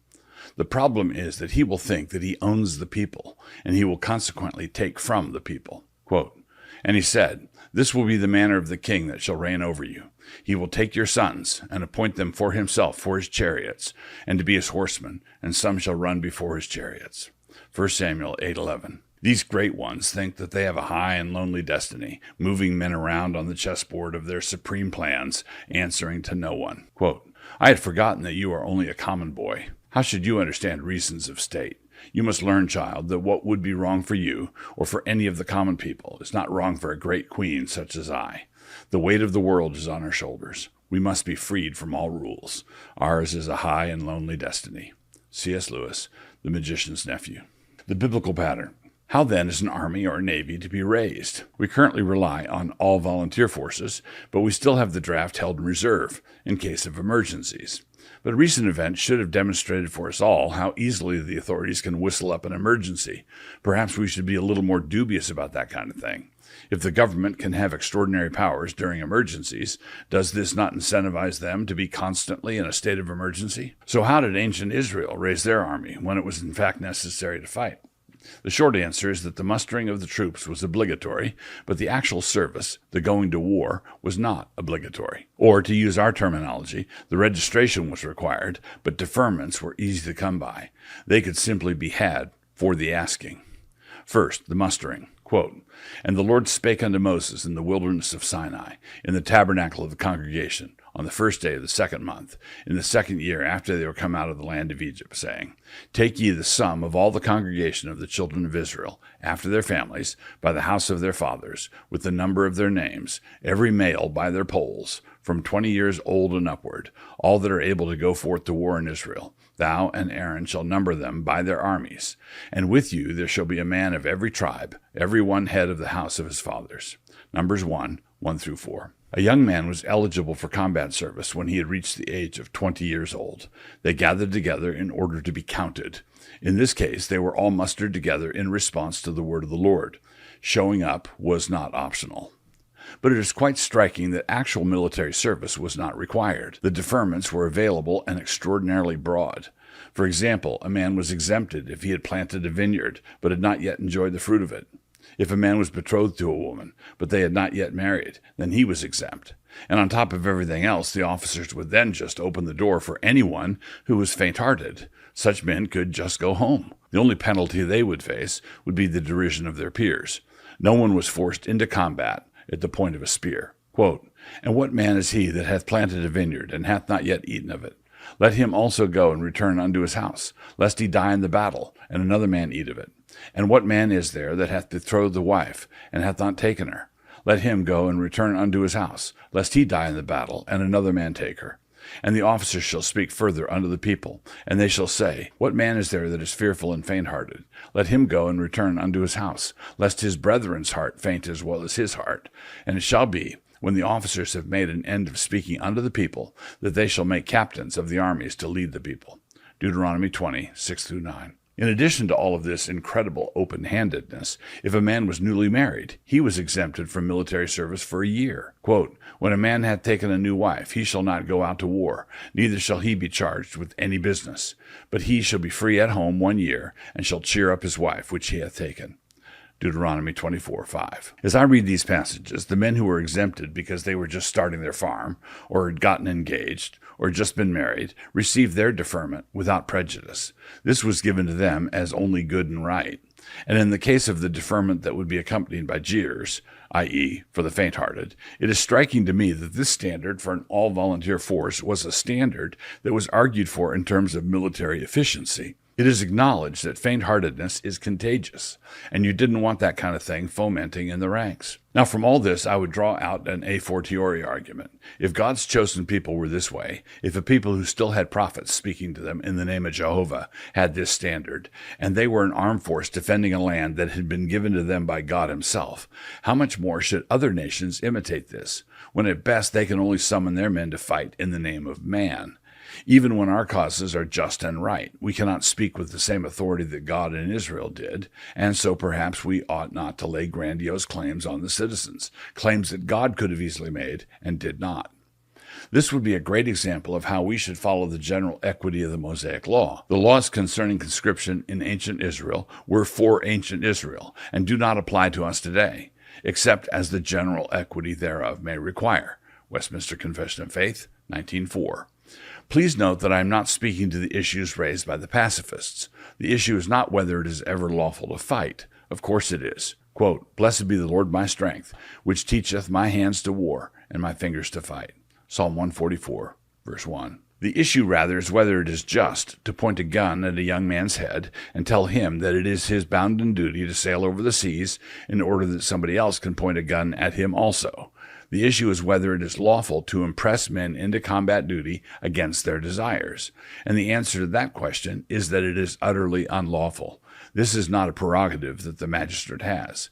This is a just and equitable standard. So compared to what we think is just and equitable, when you consider that failure to send in your registration card under current law is punishable by a fine of up to $250,000 or 5 years in the slammer, what this amounts to is your friendly reminder that we do not currently live in a just law order. Do we have our act together? No, we do not. Bad enough and quite a bit worse. Drafting men to fight is bad enough. Conscription is not lawful.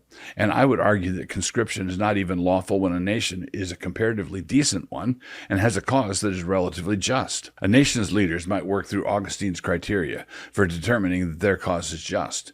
But if they then resort to conscription to fill up the ranks for their just cause, then they are failing to do right. But while it is a sin to kidnap, it is not a sin to be kidnapped. Say the cause was a just one, and a young man had decided that he was going to go join up next week. But the day after he made that decision, he got his draft notice in the mail. Under those circumstances, he might think, oh well, I was going to go anyway. That would be fine, albeit somewhat irritating. He was going to enlist, but then they had to go and wreck his credit in heaven. But with that noted and acknowledged, what do we do when the conscripting nation is radically diseased and their wars are demented? Now what? The top brass at the Pentagon currently have one or the other of two problems. Either they have lost their minds, along with all the other poobahs running this madhouse, or they see how crazy it is, but have chosen to say nothing because they have lost their nerve. They have opted for the policy of keeping their heads down. They are warriors who were sworn to defend the Constitution against all enemies, foreign and domestic, and what they've wound up doing instead is attending numerous committee meetings, cheek by jowl, with these domestic enemies of the Constitution. To their great credit, they occasionally abstain when some new outrage is voted on. General issue abominations. Our armed forces today are an experimental petri dish of various woke diseases. The first one that needs to be listed is the abomination that puts women into the line of fire. Quote, "The woman shall not wear that which pertaineth unto a man, neither shall a man put on a woman's garment, for all that do so are abomination unto the Lord thy God." Deuteronomy 22:5. That which pertaineth to a man is kali gibur, or gear of a warrior. A man is forbidden the kinks of cross-dressing, and a woman is required to not suit up for combat. A Christian officer cannot in good conscience send women into battle and should not lead them into battle himself. Incidentally, he should also not wait until 10 minutes before the assault is to start to suddenly announce his scruples to a startled superior. Women in combat is the most glaring example, but there are a host of other issues that make the armed forces a hostile environment for a faithful evangelical Christian.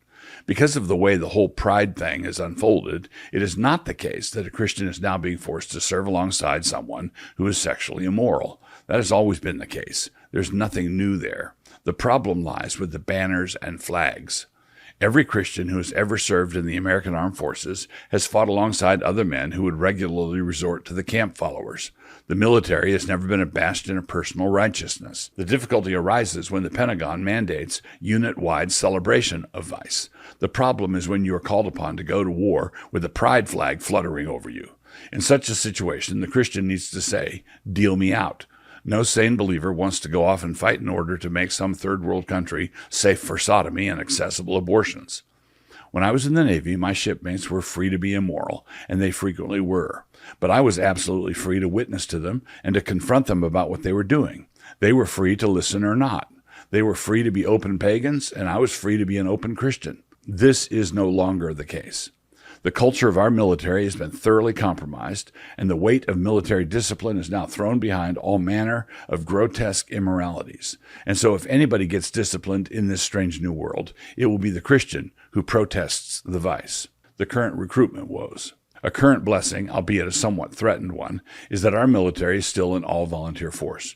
But because of the extreme folly exhibited by our generals and admirals, they are in real trouble, and for a number of reasons. Their ability to continue to function on an all-volunteer basis seems dubious to me at best. First, the trouble. With the exception of the Marines, the armed forces are nowhere close to hitting their recruitment numbers. They are not bringing nearly enough men in, and they are also, for some reason, vigorously engaged in trying to hound good men out. They have made the military a hostile environment for the kind of people they used to recruit, and those who already joined are being badgered with DEI training, vaccine mandates, and various other wokeries. On top of that, the pool of qualified candidates from which they need to recruit is shrinking radically. The disqualifying problems would be things like lack of a high school diploma, criminal records, obesity, drug use, and so on. It turns out that immoral and dissolute lifestyles have consequences everywhere and not just in the ranks. And in the middle of all this meltdown, they have actually resorted, or at least the Navy resorted, to a Bud Light recruiting appeal. Oh good, why don't you try that? As I said earlier, it is not a sin to be kidnapped, but my encouragement to young men of military age is that they not join up. If they are in already, they need to wake up every morning prepared to wreck their military career on that day. And if you take my discouraging word to the young men, multiply it by 12 or so, you would have my views on young women joining up. If you are in, get out. If you are out, stay out. And as you see the prospect of conscription looming, continue to pray. And I would encourage you to encourage your local pastor or your presbytery or your denomination to hammer out a statement of conscientious objection to the practice of conscripting young Christians into an environment where mandatory celebration of vice has been made an essential part of the military regimen.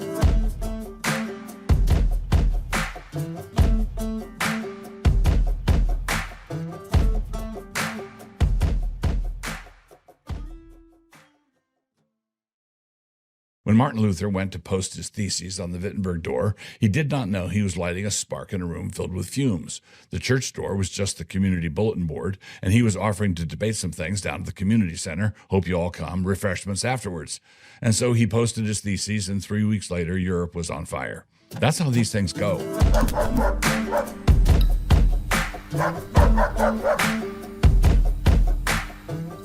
I have thoughts aplenty about the splash that Rory made, and so I'm just going to put them down in the order that they occur to me, with perhaps some arrangement after the fact.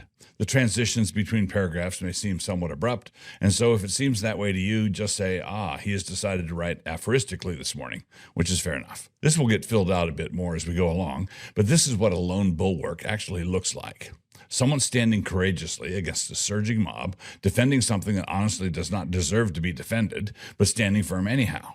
More on this shortly. Masked bullies appear to have a thing about Rory. Back during the COVID hysterics here in Moscow, he was charged for protesting the illegal arrest of some of our church members at a psalm sing, and that case is now before the Idaho Court of Appeals. If you are not up to speed on all those festivities, you can go here and then follow the Stickergate tabs. And now, a few years later, when Rory does his hometown and his home state proud by standing up to a different set of masked bullies, we find that Idaho officialdom is engaged in continuing to pursue the most cockamamie prosecution I ever heard tell of. Some of the online reactions to this episode on the right were surprising. It is quite true that Columbia is crammed full of leftists and that the mobs outside are crammed full of hard leftists, and so the thought occurs to some conservatives about whether we shouldn't just let them devour one another. And there are times and places when that could be the appropriate sentiment. To repurpose Kissinger's comment about the Iran-Iraq war, it's a pity both sides can't lose. But in a situation like this one, Rory was not defending leftism or liberal hypocrisies, but rather defending the rule of law. In a disintegrating culture, which ours most certainly is, this is what it means to be a lone bulwark in actuality. Now, if you wonder why I keep using that phrase, here's the reason. After Canon Press published Stephen Wolfe's book, The Case for Christian Nationalism, Stephen tweeted that white evangelicals were the lone bulwark against moral insanity in America. Canon tweeted in response that this was quote-unquote dumb, not objecting to the demographic truth of it, but rather to the implied credit accruing to the whiteness. And then a few months ago, Stephen wondered if Canon should reconsider our objection to the 11 words, to which I replied with a counteroffer. We would be happy to sign off on something like Zionist dispensationalists are the lone bulwark against moral insanity in America. As demography goes, it is every bit as true, but the implied credit goes to a place that neither Stephen nor I share. It is additionally fitting because almost all Zionist dispensationalists have mounted that lone bulwark in order to defend the moral order of the West, while at the same time, tens of millions of white people voted for Obama twice, Hillary once, Biden once, and are gearing up to vote for Biden again, a thing scarcely to be believed. If you can find me anybody chumpier than those white people, you deserve some kind of sleuthing award. As lone bulwarks in crazy times go, Rory and Charles show us what it looks like. Rotting institutions nurture the seeds of their own destruction, and as the rot starts to manifest itself in a big way, the people who still have sufficient character and courage to defend anything come forward, and we have moments like this one, courage defending something that has forfeited all rights to be defended. This is the pattern set for us. While we were yet sinners, Christ died for us, Romans 5:8. Should we want to defend America? Of course. Does America deserve to be defended? Not even close. Nevertheless, we must still stand against the chaos that is threatening now to devour those who created the chaos in the first place. There is no objection to Rory defending a Columbia that will not defend itself, that could not with equal force be applied to white evangelicals defending an America that will not defend itself. Rory defending a Columbia that did this to itself is exactly like American Christians defending an America that did this to itself. So we must not imitate the failure of Denethor. Gondor was deeply diseased, and Denethor was a big part of that. But he nevertheless despaired too early, and as a consequence, he missed the great moment of eucatastrophe. Aragorn. Men are better than gates. This is what the Moscow Project is actually all about. We want to be, at a town level, a thriving community of believers standing in front of doors. The Moscow Project is one that insists on defending actual community, not abstract ideas. It is actual community that produces men and women with actual courage, such that they know what to do when the moment comes. And also, unlike the abstractions of some of the based bros, it is a community that has blacks and Jews in it. Most of us are white, but we think that's okay also. In addition, we are seeking to stand between the pietists who want to keep everything internal and the externalists who simply want the right things to be affirmed on paper and imposed from the outside. We were this way during the federal vision controversy, and we are being the same way during the Christian nationalism controversy. If you cleanse the inside of the cup, then the outside will be clean also. Matthew 23:26. So external application of the sacraments and external application of judicious political theory alone won't cut it. Outside in doesn't work. Inside, trapped inside, doesn't work either. The men who will do exploits are men who have to grow up somewhere, be established in a form of worship, who are educated and discipled in a particular way, and who are prepared for the moment when the moment comes. Moments like this are assigned by God and not scheduled by man. It is quite true that something like this should have happened back when the mobs were pulling down statues, and so I could wish someone had interposed to defend Robert E. Lee, just as I rejoiced when the papier-mâché satanic thing was pulled down at the Iowa Capitol. But I also see the wisdom of God in it. When defenders of the West simply do their duty, remaining at their assigned post, God is the one who decides which moments become viral and representative and which don't. But all who do their duty are still being faithful. When Martin Luther went to post his theses on the Wittenberg door, he did not know he was lighting a spark in a room filled with fumes. The church door was just the community bulletin board, and he was offering to debate some things down at the community center. Hope you all come, refreshments afterwards. And so he posted his theses, and 3 weeks later, Europe was on fire. That's how these things go. One of the best things about this moment was that it flipped the script on the protesters. They had been positioning themselves as the victims in the whole affair, being picked on by Columbia. But the optics of this revealed them to be no more than thugs in masks. So this was a moment that smelt like burnt marshwiggle, which is the smell that I hope we all come to enjoy more than we do now. In conclusion, I also need to say something about the humanitarian disaster that is now occurring in Gaza, and which I don't dispute at all. There is a humanitarian disaster going on in Gaza, but I draw a different conclusion from it than the protesters wanted everyone to draw. In Scripture, it is lawful to besiege a city, and this is the kind of thing that happens in besieged cities. This is no different in principle than David's siege of Rabbah, 2 Samuel 11:1, the only difference now being the presence of numerous cameras so that every heartbreaking scene can be shared to the world. But here's the different conclusion that I draw from those images. Every appalling thing that can be shown coming out of Gaza is, to me, an unanswerable argument for Hamas to release the hostages, for Hamas to surrender, and for Hamas to stop starting wars that they keep losing. Below is a clip of the guys being interviewed by Laura Ingraham. Enjoy. That's the life I want. I want to be 70 and have 18 grandchildren.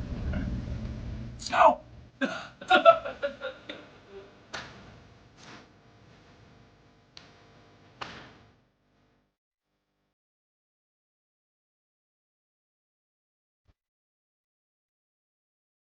I'm Tucker Carlson, and I am here with the very famous and highly controversial Pastor Doug Wilson. Even more controversial.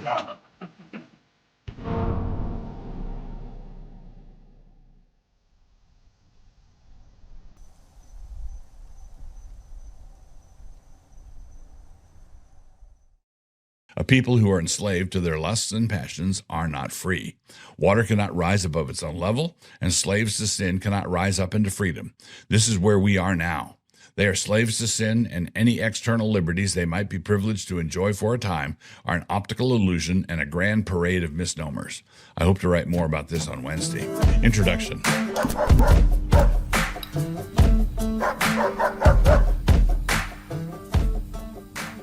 I'm grateful that Jeffrey Ventrilla took my response to him as friendly pushback.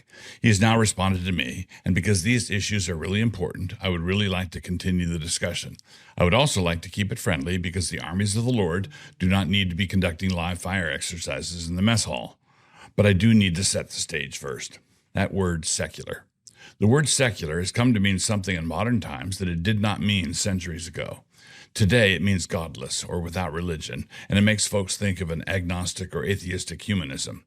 But it used to refer to priests who were out in the world, serving the parishioners of a particular diocese, to be distinguished from the regular clergy, those who were set apart to a monastic life, one bound by rule, the Latin for which was regulus. Thus, regular clergy were not the ordinary guy clergy, but rather were bound to the rule laid down by Benedict or Francis or some other worthy.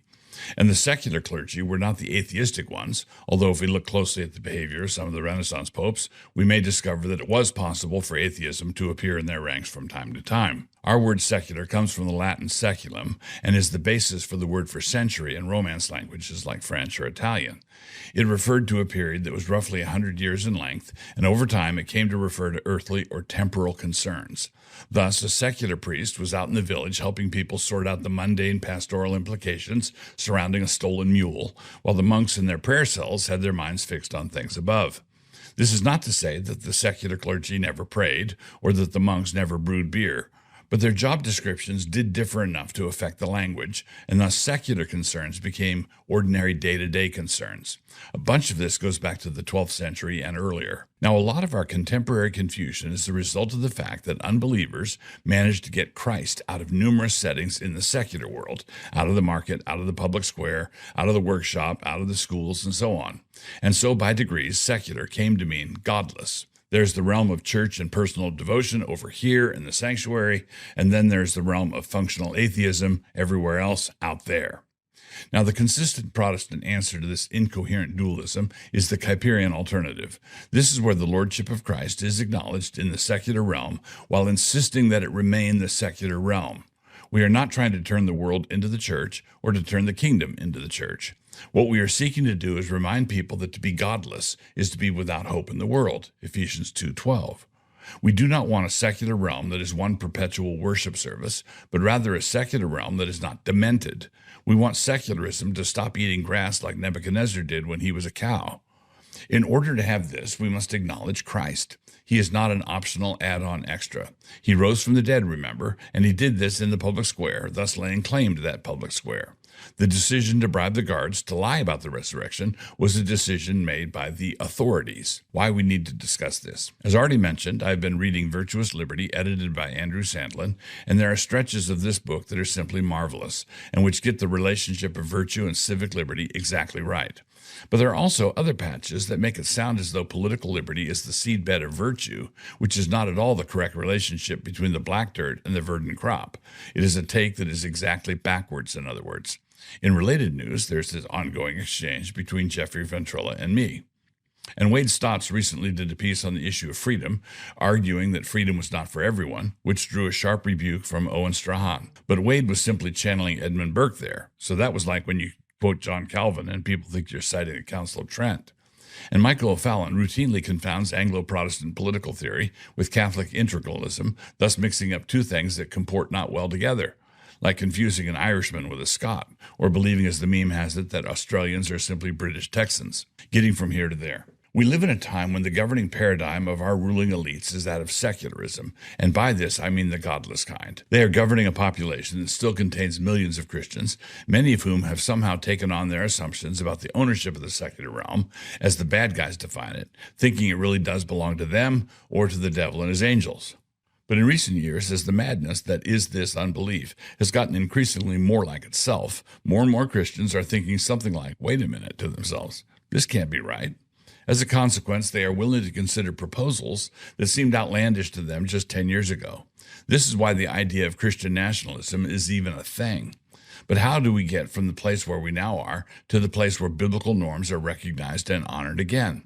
Among those Christians who believe this to be a desideratum, there are three basic approaches. The first emphasizes a grassroots cultural build-out. This would be, as I take it, the approach to the Center for Cultural Leadership, Andrew Sandlin, Jeffrey Ventrella, Brian Mattson et al.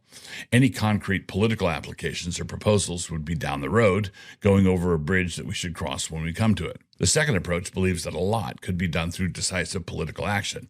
If we could just get ourselves a Christian prince with some backbone, willing to knock a few heads, we could put a lot of things right around here. Some in this camp have even called for a Protestant Franco, for example. More about any possible Franco gambit in a bit. The third option is the one I hold, which is a deft combination of the first two. Start with grassroots foundations, practical Bible teaching, starting classical Christian schools, beta testing a Christian culture in a small town, writing and publishing on the subject for decades. You know, all the things. You do all of this over the course of many years, hoping to help establish an intelligent Christian populace that would provide the necessary support and platform for some decisive Christian leadership. Some of this labor involves describing what this leadership should and should not do if and when it arrives, like I'm doing right now. This is basically the first option, but with the expectation that we are going to get to the bridge we need to cross a lot sooner than the first option men think we will. The Franco thing. When Rusty Reno once suggested that some of the challenges concerning all this could be handled by judicious men sitting on committees dedicated to ordering the common good, Robert Sirico had an apt rejoinder when he said, "You won't be on those committees." Virtuous Liberty, page 103. The point is taken, and it is a good one, but I would only want to add that we are not on those committees now, and such committees are actually in operation now, ruling according to their deranged notions of the common good. Those committees are in session now, and we are already not on them. Nobody in my neck of the woods wants a Protestant Franco. That is not my dream ending to this particular nightmare we are in. That said, I would prefer such a Franco to an atheistic Pol Pot, and our current debates over this are not actually discussing ideal political arrangements anyway. Rather, our culture is in free fall, and we are debating what we would prefer to land on or in. The parking lot, the hedge, the pond. I believe this preference of mine for the pond is a rational one, but I recognize we need also to keep in mind what David Bonson recently said to me. There is the possibility that the Franco option is just the opening act for the Pol Pot headliner. Perhaps the pond is just a puddle on the parking lot. Relinquished rights can be hard to get back when the oppression turns even nastier. That is a good warning. But what some of the take-it-slow cultural engagement men don't seem to grasp is that an awful lot of relinquished rights are already in the rearview mirror. We are not debating future prospects only. More than a few dirty deeds have gone down in recent history. It doesn't make much sense to oppose a future Franco because he might make you stay locked up in your basement for a year. And how many cockamamie vaccines did our current authoritarians make you take in order to keep your job? One of the problem groups identified in the book, Virtuous Liberty, is the movement called post-liberalism. Now, I would not describe myself as post-liberal, if by that you mean a person living in a classically liberal culture under which he chafes, wanting to take it apart and replace it with a post-liberal one. If that is a post-liberal, then I'm not one. But here is a point that I believe the CCL brothers are missing. I'm not a post-liberal, but the regime I am living under sure is. Lip service is still paid to some aspects of the older liberal order, but this is just the high lords of capitalism wearing the older order around like a skin suit. There's a difference between someone who advocates something like post-liberalism as a positive good and someone who wants to deal realistically with the reality that we are in fact already living in a post-liberal order. The older American order is in shambles, and there's a significant wing of the Christian nationalism movement that Moscow represents that simply wants to rebuild it. We don't want a Franco. I'd be happy to get back to Calvin Coolidge. But the more industriously I try to argue for Coolidge, the more a number of Christian brothers try to tag me as yearning for some banana republic, mirrored sunglasses and all. But I'm actually trying to escape from a banana republic. In case you hadn't noticed, we are arresting and trying political opponents now. We are pretending that it isn't happening now. Christian culture, Christian government. In Jeff Ventrilla's response to me, he wrote this, quote, "The fundamental error you make in discussing the public square is similar to an error I know you recognize when made by other Christians. They conflate and equate the kingdom with the institutional church.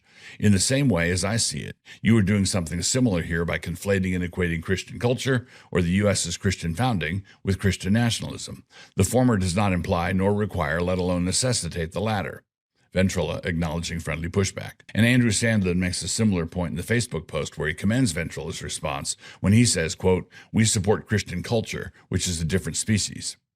And this is the place where I believe we are talking past each other. As Jeffrey recognizes, I clearly distinguish the kingdom from the church, devoting an entire chapter to it in Yashua Saith It. The institutional church was given the task of preaching the word and administering the sacraments. The kingdom is the realm of everything else: baking, repairing bicycles, teaching children to read, running restaurants, and making laws. If such laws reflect the lordship of Jesus Christ, as they ought to, then we are talking about some form of Christian nationalism. But this kind of Christian nationalism requires an understanding of Christian secularism and see above. The church is the realm of Christian worship. The kingdom, if I may speak this way, is the realm of Christian secularism. This is best understood if we use Kuyper's categories of sphere sovereignty. There is a form of secularism that is not synonymous with godlessness. Jeffrey sees that I acknowledge this, but he then goes on to say that I make the same error, that of equating the church and the kingdom, when I equate America's Christian founding with Christian nationalism. But this is simply a category mistake. The American founding and settlement was just one instance of what we are talking about. It is not the only possible arrangement of Christian nationalism, for there have been any number of others, but it is one representative and historical example of it, and it is the one closest to our own heritage. It is our heritage, in fact, and it is the one I love. The founding is the kind of thing I want to get back to. I want to keep the Constitution, a work product of theological genius, and I want to keep the Bill of Rights, sans the strained interpretations that have been foisted on the 14th Amendment. So for me to point to one instance of what I'm calling Christian nationalism is in no way comparable to smudging the distinction between church and kingdom. It is like this. I've defined mammal in a certain way, and I've pointed to a dog as one instance of what I'm talking about. That is all. The confusion that blurs the distinction between church and kingdom is misconstruing the difference between a dog and a cat. So these two scenarios are not the same thing at all. Now, the Center for Cultural Leadership may want to argue for their slow motion form of Christian nationalism, giving them sufficient time to pick their own preferred name for it. And across the way, some of the base bros may be a little impatient to get a strong man in here so that he might start knocking heads, trusting that this will bring about the desired shaping of culture. In a Facebook thread talking about this, David Bahnsen recently said, quote, "The laws being affected following the shaped culture may be the right chicken-egg understanding here, whereas the strong man affecting laws and hoping a shaped culture follows may be the heart of the disagreement." I agree with that completely, but in a way that calls for my third option, the combination of 1 and 2, a thought experiment litmus test. So there is a significant challenge in all of this. If we truly get to a Christian culture, how on earth are we going to keep it out of the laws? And if it gets into the laws, how's that not Christian nationalism? One advantage of slow motion cultural engagement is that the point where it makes its way into the laws is still far enough away that you don't have to call it anything. But in the meantime, many conservatives are still trying to work with Frank Meyer's fusionist proposal, in which the actual fusion winds up being between private virtue and piety and very public liberty. But under these terms, any advocacy of public virtue or religion is then assumed to be part of a slide into authoritarianism, or even worse, totalitarianism. Private virtue is the secret sauce for the whole enterprise. But how long can widespread private virtue stay private? Given the nature of people and culture, it simply cannot. At some point, the president is going to give thanks to the Lord Jesus in one of his speeches, and his poll numbers go up. Then what? Here's my thought experiment for everyone in this debate. Suppose for a moment that your political outlook suddenly had, through a great miracle, a supermajority in both houses of Congress, your man in the White House, and a clear majority on the Supreme Court. In such a scenario, how long does the Obergefell remain the law of the land? Pretend for a moment that you and your guys had the power. Would you consider it a legitimate or illegitimate use of that power to reverse a Obergefell? When Christian nationalists in my neck of the woods talk about not being afraid to use political power to enact good and righteous policy, it is this kind of thing they're talking about. They are not talking about making Murphy read his Bible more, or getting him to tithe a bit more strictly, or to be a little less bad-tempered with the dog. If you are not willing to use political power to outlaw same-sex marriage, then this is what CNs are targeting when they chastise Christian skittishness about using political power. And if you are willing, under the above scenario, to outlaw same-sex marriage, then for all intents and purposes, you would be a Christian nationalist. Imagine a nominee to the Supreme Court put forward by Trump in his second term, a man who happened to be a die-hard board member of Andrew Sandlin's Center for Cultural Leadership. In his confirmation hearing before the Senate, imagine also that he's asked if a Obergefell should be considered the settled law of the land, stare decisis, and he responded in a moment of candor, "By no means, outrageous decision, makes my forehead hot just thinking about it." Is there any conceivable way that this man would not have the epithet of Christian nationalist wrapped tightly around his neck 2 or 3 times by sundown? It doesn't really matter if he had in the past fulminated against CN the same way Jeffrey Ventrilla has done. He would still be one. Any man willing in any way to admit that Jesus rising from the dead has any relevance for our marriage laws, then as far as MSNBC would be concerned, and they are the arbiter of all such things, then he would be just one more denominational variant in the gaudy world of Christian nationalism. And the progressives could care less about Christian nationalism's denominational variants.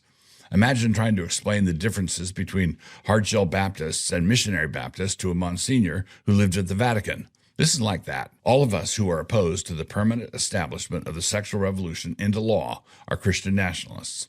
Anyone who would countenance a reversal of Obergefell would be a CN also. When John Adams said pointedly and correctly that our Constitution presupposes a moral and a religious people and was wholly unfit for any other, he was not talking about an unfit situation that we could make do with if we had to. Rather, he was talking about the impossibility of making water run uphill. A people who are enslaved to their lusts and passions are not free. Water cannot rise above its own level, and slaves to sin cannot rise up into freedom. This is where we are now. They are slaves to sin, and any external liberties they might be privileged to enjoy for a time are an optical illusion and a grand parade of misnomers. I hope to write more about this on Wednesday. A slave who is permitted to walk to the edge of the plantation and back is not a free man. He might have a bit more latitude than a slave who is chained to a dungeon wall, but he's still not genuinely free. Free men know that we are endowed by our Creator with inalienable rights, and we are willing to utter His name in public. And slaves always settle for calling them privileges and are willing to get along with whatever scraps are thrown to them. As I said, more later. Hi, I'm Douglas Wilson, the host of Man Rampant. In honor of the upcoming release of Season 6, just around the corner, found exclusively on Canon Plus, of course, we are releasing a classic from Season 5 where Vodi Balcom answers the question, are you a Christian nationalist? We hope you enjoy it. And if you can't bring yourself to enjoy it, we hope you can at least stare at the screen, bug-eyed.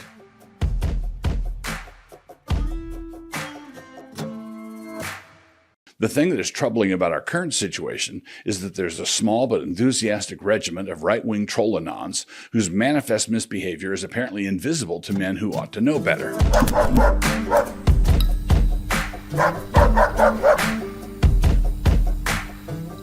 Introduction. Some of the recent online polemical disputes and such have raised the question of anonymous BattleBot accounts, or Anons for short.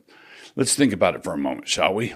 What is the theology of the thing? On the one hand, we all instinctively know that there are times when anonymity seems to be called for and is fully legitimate.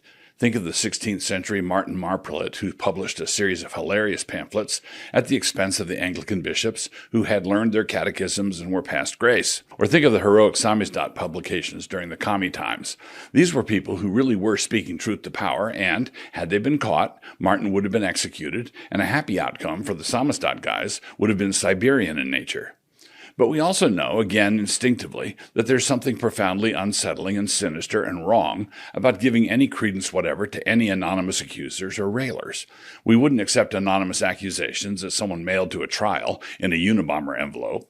In biblical law, in order to testify against someone in court, the witness had to be in a space where he also was to be held accountable. The Ninth Commandment forbade perjury, bearing false witness, Exodus 20:16, and so the testimony needed to be received in such a way as that the witness had skin in the game also. Then shall you do unto him as he had thought to have done unto his brother. So shalt thou put the evil away from among you. Deuteronomy 19:19. In order to do to the witness what he thought to do to the accused, you needed to know who the witness was.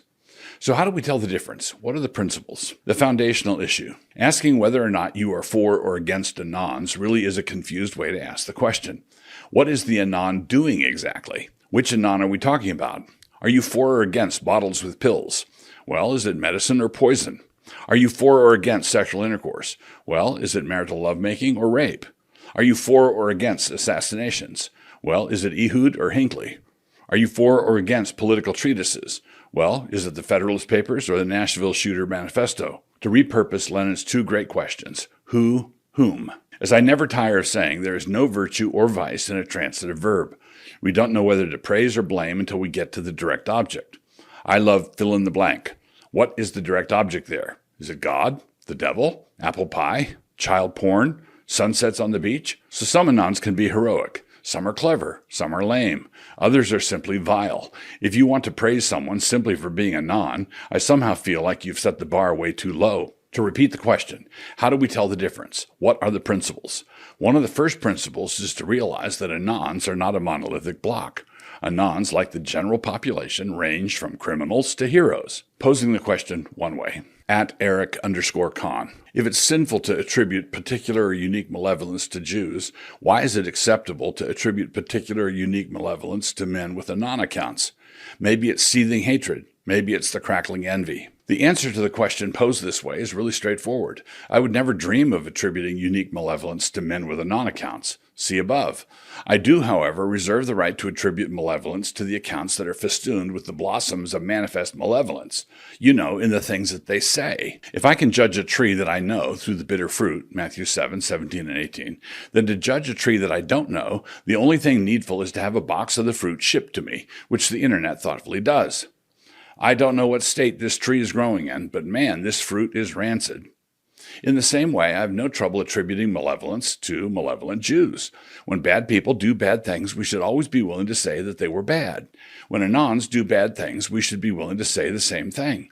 The thing that is troubling about our current situation is that there's a small but enthusiastic regiment of right-wing troll Anons whose manifest misbehavior is apparently invisible to men who ought to know better. Generals always need to have good control of their troops. But the idea appears to be, so long as they are attacking leftist retards, we will ignore their obvious ungodliness. I will give some examples in a minute. At Eric_Con. All tweets must be approved by a board of elders' wives. The thing that is astonishing to me is that occasionally I will get a sincere question in the middle of a comment thread that is currently at 178 comments, a comment thread of the grease fire variety, and this sincere brother comes into the chat to say something like, "But what is your evidence that this perspective is motivated by seething hatred or crackling envy?" From which I conclude that his computer must have lost all functionality when it comes to scrolling up and scrolling down. For the comment right above his was "Enough from you, you sad little Jew puke," and the one just below was "All race traitors should be tied down on an anthill and smeared with honey." Accountability for words and actions is a thoroughly biblical practice. But from Eric Kahn's dismissal to the right here, you would think that Anons don't need or require actual pastoral care, especially the dank Anons. I, on the other hand, think that a number of these Anons need to be checked into a pastoral ICU somewhere. Joel Webbin sixth the Anons on Owen. Important prolegomena to the following. I snipped these clips as they went by in my feed and know nothing at all about @hasbrain_can_read. I might not be in sympathy with her project at all, and sadly, as these things sometimes go, she might be really dismayed that I mentioned her at all. That said, I do want to respond to what Joel Webbin says here in these two clips. That they also don't like the Anon accounts because the Anon accounts are dragging them and making them look silly. Yeah. So that's part of it, is the Anon accounts currently are against them. That is absolutely part of it. And mocking. Here's the thing, And, mocking, there is a biblical, theological case for mocking, and mockery is absolutely effective. It can be done in a sinful manner, and biblical. Yep. So, well, that's why I said there's a theological case for it. So it's mocking is permissible in biblical terms. That doesn't mean that that it's always right. You can do it wrongly. You can do it rightly. So and that's in the moral sense, in the biblical sense. But then there's the sense of how is it effective or not, and it is highly effective. We need Anon accounts to mock certain people off of Twitter. There are certain people who are on X right now who need to be on blue skies. And by God's grace, a lot of them have left. That's right. Still waiting on Owen Strand. But there are some others that I think by God's grace, if we can get just a few more Anon accounts, I think we can do it. So Joel here says that there's a biblical case that can be made for mocking. This is true. Elijah mocked the priests of Baal on Mount Carmel. Jesus mocked the Pharisees. Amos mocked the cows of Bashan. A biblical case can be made for it. The problem is that Joel is not making it, and he's not restraining or disavowing those Anons who are trying hard to be as foul as the apron of a scullery maid in the devil's kitchen. I recently had a discussion with Lennox Califungua of New St. Andrews College about a worldview approach to ethnicity, and here's a sampling from the comment thread. This is the kind of thing that happens routinely whenever we touch on these subjects. Incidentally, I do not say that these are Joel's Anons because, who knows, they're Anons. But when the call for volunteers goes out, these are the kinds of guys who show up. Not all races are human. Doug is a Jew, not a Christian. This guy opens up with, "I'm a baby boomer." Nuff said, dipshit. Whites, especially the English, were responsible for spreading the gospel across all 7 continents. We are uniquely in touch with the metaphysical in a way that other races are not. Wilson is a race traitor. Ah, yes, uniquely in touch with the metaphysical. What a poor, raggedy thing the gospel was, struggling along as it did until it finally scored the endorsement of the white people. The previous paragraph, by the way, was an example of biblical mockery. I think you should be executed immediately. Joel acknowledges that it's possible to have unbiblical mockery, but then urges the Anons to harry Owen Strahan off Twitter, not having any idea a priori whether or not the people who would do this bit of dirty work for him are in the biblical category or not. I say a priori because after they get to work, the whole world can usually see how toxic they are. But Joel could say that he was only issuing his a priori appeal to the ones who would conduct the work of mockery biblically. But if they are anons, he has no idea who they are or where they're coming from. No idea. No accountability for them whatever. So let's say 10 new anons go after Owen as per the exhortation. 10. 2 of them are currently under church discipline for disturbing the peace and purity of their local congregations. 1 of them is FBI. Another 3 are trolls who work for Right Wing Watch, hoping to provoke Joel himself into saying something really silly that they could use. And the remaining 4 are aficionados of Right Response Ministries who think they are just following instructions, and so what they do both earnestly and badly. And then, after they begin their spewing, the sinful nature of their blatant behavior is ignored because there's a category out there called biblical mockery. In a book somewhere. Well, yes, there is such a thing as biblical mockery. Show me some, because it sure isn't going on around here. So here's an invitation or challenge to Joel, and with no guile. Please name 5 right-wing anon accounts that you believe are disgracing the gospel, accounts that are doing what you said, attacking Owen, but they're doing it unbiblically. I'm grateful for the fact that Joel signed Joseph Spurgeon's statement on natural affections, which condemned the Nazis. That was really good and about time. But I'm not here talking about Nazi, not Nazi, but rather about godly anons, ungodly anons. I'm talking about the kind of anonymous nastiness that could cause Owen to depart from Twitter. Please name 5 who are doing what you said in a way that displeases you. This is so that when you say that it can be done unbiblically, we know that you are not talking about a null set. And to those who throw this same challenge back at me, telling me to do the same kind of thing, I simply say, I'm doing it now. A wide range of options. They told you that we were monsters. We were the last warriors who fought the satanic Jewish banking cartel that rules you today. On the one hand, we have a guy who has a wife and 4 kids, is a faithful church member, and he feeds all of these dear people by means of a job he has in corporate America.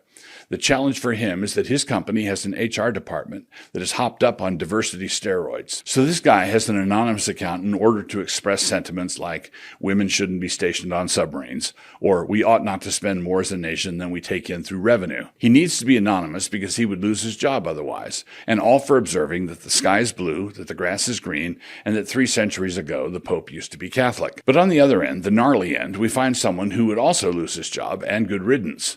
He uses his anonymous account in order to heap scurrilous abuse on anybody who crosses him in any way, and he is particularly savage with regard to ministers of the word.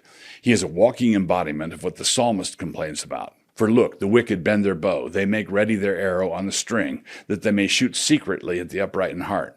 Psalm 11, verse 2, NKJV. Just think, if someone had only gotten Shimei an X account, he could have set himself up as at Jojo Man of Benjamin, the wittiest and most pointed of all the anons. 2 Samuel 16, 5-13. I believe that he could have done himself proud. I also think that David, on his deathbed, would still have told Solomon to track that guy down. When the cover is blown, the basic rule of thumb should be this. Suppose an anon account has been carrying on in some way, and he accidentally outs himself. Nobody else does that to him, so we can leave that question out of our casuistry. He accidentally reveals his identity to the world. In the real world, he has a family, he has a church, and he is a citizen. These are 3 governments that have a responsibility from God, according to their structure, to regulate the behavior of their members, including this guy. If the anon was one of the sons of Eli and he was posting salacious memes about the women who served at the tabernacle, then Eli would need to do something. 1 Samuel 2:29. If the anon was a church member, outwardly dutiful, but online he consistently mocked and attacked the pastors and elders of the church he was part of, then those same elders would need to do something about his overt dishonor. Hebrews 13:7. Hebrews 13:17, 1 Timothy 4:12. He took a vow to uphold the peace and purity of the church, and he is clearly a covenant breaker. If the anon was engaging in defamation, slander, or threats, of the kind our guys regularly receive, then when his identity is revealed, the civil magistrate has the authority to investigate and prosecute as appropriate. Romans 13:1-7. In short, if the anon activity is actionable activity without any injustice in any of these 3 realms, then the anon account is illegitimate. A man has no right to do anonymously anything that is immoral or criminal. If the anonymity is protection against righteous consequences, then the anonymity is sinful. If it is protection against unrighteous consequences, then it is not. Job security? But one more area needs to be considered, which would be to ask what authority the anon's employer might have. If the employee is serving the employer at will, the employer has the right to let that person go. He actually has the legal right to do it for no reason at all. But following the golden rule, which is to do as you would be done by, the employer would still have the right and responsibility to take action if the anon activity were detrimental to the business or radically inconsistent with it. These activities might or might not be actionable by family, church, or state, as mentioned above, but would certainly be actionable by an employer. Say the kindergarten teacher at your local Christian school is discovered to have a raunchy OnlyFans account. Or say that the employee at McDonald's has an account dedicated to dissing McDonald's and singing the praises of Burger King. There's no reason why McDonald's should keep him on. Or let's say the sandwich maker at a kosher deli is found to be running an online Free Palestine campaign. And before you run to your keyboard to call me a Jew puke, the same principle would apply here if a supplier of halal foodstuffs was found to be running a Stand With Israel website. In a free country, businesses should be allowed ordinary measures to protect their brand. Such ordinary measures are not cancel culture. With regard to employment, the one thing that we should all stand against is the concerted and contrived effort by any mob, left or right, to cancel a person's livelihood simply for being out of step with their political agenda. What this kind of pressure does is create an artificial and temporary controversy designed to strong-arm a business, and it is simply an approach to life that puts thugs in charge. Nice little business you have there. It would be a shame if it employed any Republicans, e.g. the Thomas Accord case. Prior to the publication of Stephen Wolf's book, an attempt was made to get us at Canon to cancel the book because of Stephen's association with Thomas Accord.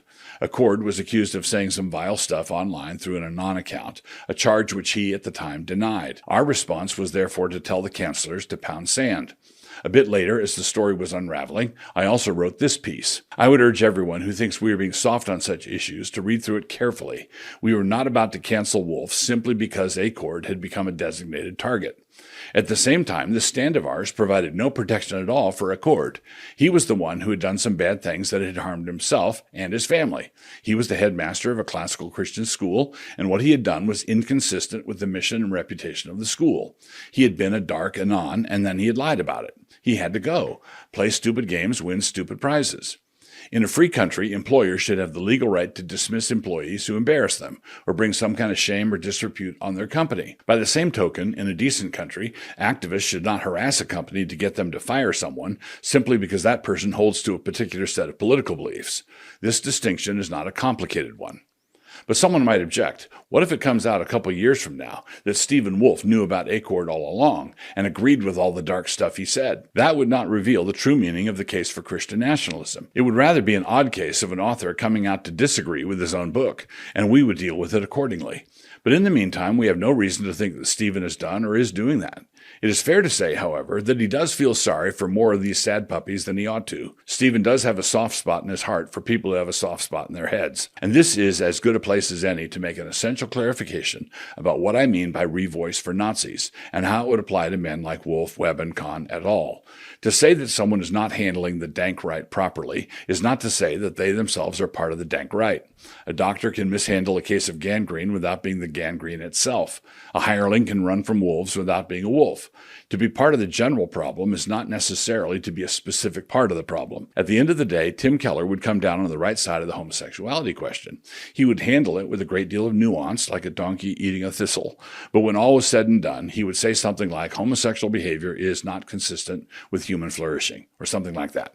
So I'm not saying that Kahn or Webben are crypto-Nazis. There's clear evidence that they are not. I am saying that they are displaying a callous pastoral ineptitude when it comes to understanding and responding to the dank anons.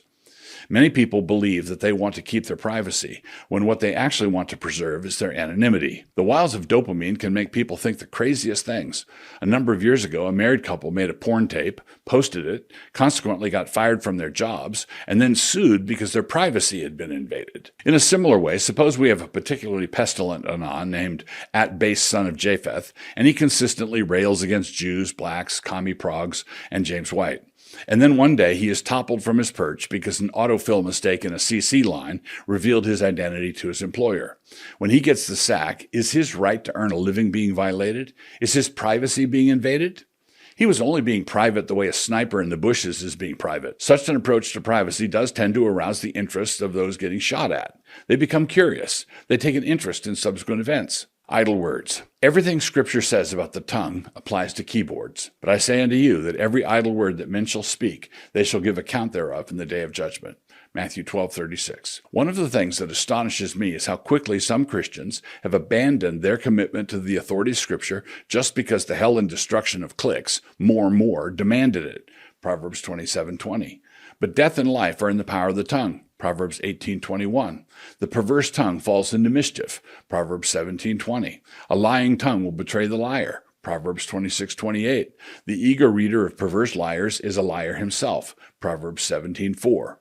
Liars only last for a moment. Proverbs 12:19. Froward fingers typing madly shall be cut off. Proverbs 10:31. That penultimate section is rich coming from you, Wilson. But didn't you start all this, Wilson? Weren't you the aboriginal bad boy writing in the way you do in that shock jockey épater les bourgeois manner you have? Woodhouse has a line somewhere about a hangdog expression that an Englishman has when he's about to try to speak French. Don't you take any responsibility for this deterioration of evangelical discourse? No, and here's why. I'm reminded of the Harry Truman anecdote where someone in the crowd shouted, "Give him hell, Harry," and he responded with, "I just tell the truth and they think it's hell." I'm going to ask you to follow me closely here. There's a vast difference between saying biblical things and being accused of being unbiblical, and saying unbiblical things and being accused of being unbiblical. I know there are nuances here, and I accept that, but there's no faster way to get accused of being unchristlike than to flip over a few tables belonging to the money changers. This, however, does not justify first-century bank robbers whose behavior really would be unchristlike.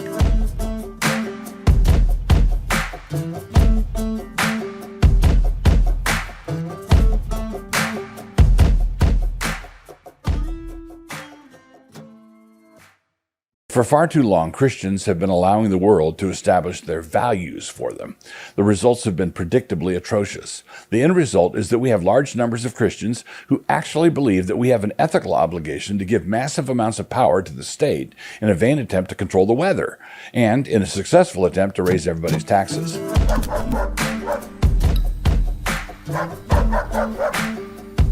Introduction. I once learned a very useful metric from the late Gary North, one that describes virtually every circumstance in which religion interacts with culture. Putting it in a shoebox, there are three basic ways that religion can respond to culture or interact with society generally. Or looking at it from yet another angle, there are three different kinds of religion: power religion, escape religion, and dominion religion. And by religion, I'm not excluding the godless ones, secularism, for example. Every worldview that deals with the ultimate issues of human existence can fit into one of these three categories. All human cultures contain corridors of power, and these three different religious mentalities react to this fact, this reality, in different ways. One gravitates toward those power corridors, seeking to walk alongside the big boys in them and to get themselves a piece of the action. One tries to get away from those power centers and just wants to be left alone. He knows he serves a hard master, one who reaps where he has not sown, and so he takes his talent off and buries it in a napkin. The third wants to subvert those power centers and see them transformed into another sort of governance altogether. Power, escape, or dominion. Play the game and play to win, or get away from the game and go up to your room, or change the game into something more edifying and more truly human. And that is why it has to be dominion for my money. And there is no such thing as dominion without Christ. Sometimes the labels are misleading. But before getting into a straightforward analysis of these different approaches, I need first to caution against a particular form of camouflage confusion. There are some who are pure examples of the different types. An example of power religion would be Cardinal Richelieu maneuvering against the Huguenots. An example of escape religion would be a simple Amish farmer tending to his field of corn. An example of dominion, well, we don't have too many examples of dominion religion yet, but we're getting there. Patience, patience. More about this shortly. But the situation is somewhat complicated in our current ecclesiastical politics by the fact that many mainstream Reformed evangelicals have been acting as though they wanted to be tagged with an above-it-all label, arguing that Christians just need to stay gospel-focused and not to get involved in worldly politics. But this purported third way is not a third way at all, but merely a staging platform for those who are eventually going to make their peace with the left. So what this actually happened to be was a maneuver to keep them from having to be dragged into the culture wars in a way they didn't like. They did not want to be tarred with a label like right-wing or conservative, because that would get them lumped in with the mouth breathers. Their above-it-all coquetry was a way of sucking up to the power religionists of the left. It buys them time, in other words, at least until it is safe to join up with the left openly. Do you think I overstate things?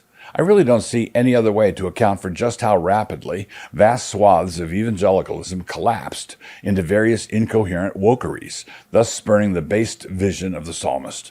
Quote, "For a day in thy courts is better than 1,000. I had rather be a doorkeeper in the house of my God than to dwell in the tents of wokedness." Psalm 84:10. Adjusted for the times. Evangelicals collapse so rapidly, it is almost as though they were waiting for a signal to do so, like the surrender was prearranged. At some earlier point, somebody shrewd had determined that it would be easier to get Christians into the grip of the left by keeping them in the holding tank of faux neutrality for a time, as opposed to trying to get them to that same lefty place from a place of decided conservatism.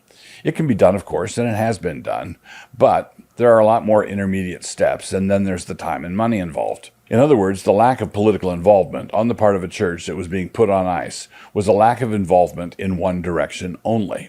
Quote, "The elders have decided not to announce the March for Life because we think we really need to stay gospel-centered, gospel-focused." Thank you, you might say. But why then did we announce Awareness Night for the battered wives of Super Bowl Sunday? The answer is that certain kinds of social, cultural, and political involvement are approved, and others are not approved. There are the cool kid issues, CKI, like sex trafficking, and there are the leftover moral majority issues, LMMI, like abortion. If a racial reconciliation rally is encouraged by your session, and you ask where the much ballyhooed Two Kingdoms doctrine went, you, my friend, are in serious trouble. The material out of which a dedicated gospel focus in your local church is manufactured is, in fact, stretchy, but it only stretches to the left. Always remember that. And if you got indignant when I called the fight against sex trafficking an approved cause and want to know what's wrong with fighting that particular evil, the answer is that nothing is wrong with fighting it. Just as long as you keep fighting it after the language brokers declare sex work a constitutional right and a human right, and that those who fight it are perpetrating hateful stereotypes. If you keep on fighting after that point, then you are the real deal and not a poser, and my hat's off to you. Power religion. I'm somewhat embarrassed to say that I know anything about this song, but I did live through the 80s, and I did want to know what the younger generation back in those days was listening to. Had to stay reverent, fellow kids. And of course, it now gives me a kind of warm glow to think that the 16-year-olds in the year that song released are now approaching retirement. So there's always a bright side to every situation, however grim it might seem. And of course, the reason for bringing this up is that on one level, everybody does want to rule the world. Now, in power religion, the two main instruments are coercion and manipulation, threats and lies.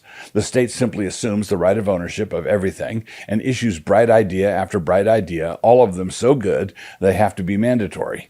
Lies are preferred as they are generally cheaper, but the right arm of coercion is always there as the final backstop for them. Jesus taught us that the pagan mind naturally gravitates in this direction.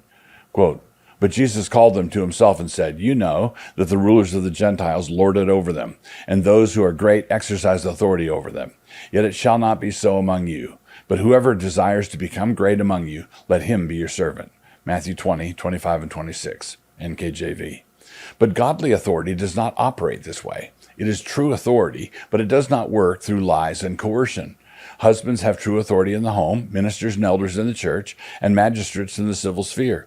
But when this true authority devolves into the kind of bullying that is basic to the heathen mind, we are taught that we shouldn't be all that cooperative. Quote, "For you put up with it if one brings you into bondage, if one devours you, if one takes from you, if one exalts himself, if one strikes you in the face." 2 Corinthians 11:20, NKJV.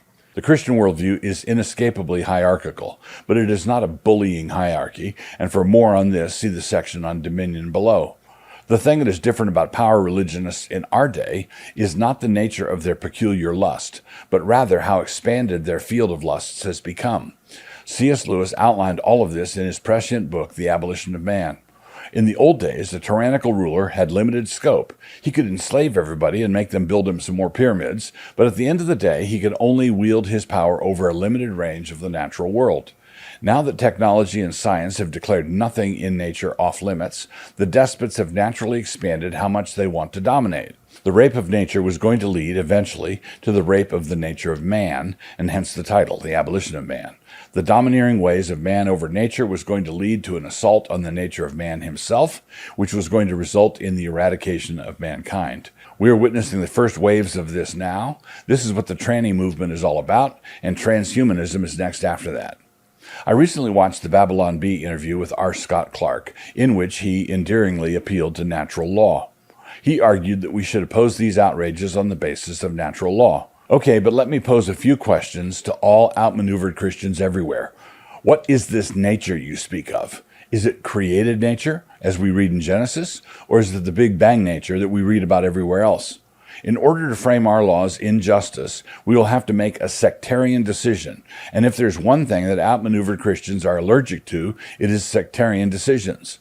We would have to determine that Darwinism is a profound error and to be rejected at the constitutional level. If there is no creator God over nature, then there can be no such thing as natural law. This means that there can be no such thing as natural law in the law if there is no God in the law. If secular materialism is the case, then there is nothing in nature that you can appeal to. And this is why we are stranded here and in this terrible position. Our globalist rulers have staked their claim all right. They have said that they have controlling rights when it comes to the climate, the weather, the water that falls out of the sky in your land, and any ducks that land on it, your chromosomes, your descendants, your thoughts, your memes, your children's education, your gas stove, your voting, and your cis identity. For those of us who are prepared to say, no, you don't have any such right, we are going to need a book to appeal to, and a world that our book said was shaped and fashioned by the same God who inspired the book, meaning the Father of our Lord Jesus Christ. The God of Voltaire can't save us. He's dead now and never did much of anything to begin with. There is no place for compromise with the power religionists of our day. We have to go all the way back to first principles. When they say that there was this Big Bang, we must respond with, let us stop you right there. One of the first principles we must remember is that water always flows downstream. He who says A must eventually say B. And so we cannot have natural law without nature, and we cannot have nature without nature's God, and we cannot have nature's God without Genesis, and we cannot have Genesis without Christian nationalism. Without such a line of reasoning, the power religionists remain in the driver's seat. There's no such thing as epistemic neutrality. If you want the judge to act as though the universe is something more than a meaningless concourse of atoms, you're going to have to tell him why you think that. And before the judge makes his decision, he's going to have to come down on a side. If he comes down on one side, saying that there is a God and that we are accountable to him, then this is the first stirrings of mere Christendom. If he comes down on the side of the theological foundations of clown world, then brace yourselves for more of the same, although progressively worse. Escape religion. When children play hide and seek, they hunt out different hiding places. It is no different here. Some Christians have hidden away in a cloistered community, which may be as long as what the Hutterites have, or as small as a single church. Some Christians hide away in the doctrine of a rapidly approaching rapture. Some Christians hide in their own personal peace and affluence. Like Hezekiah, they think something like peace and safety in my time. There are lots of places to hide. Other Christians hide in their own mortality. This world is not their home, they're just passing through. Keep your head down and don't make any loud noises. Some have figured out how to hide themselves, while others have clustered together with other Christians who provide them with a theological rationale for a shared escape religion.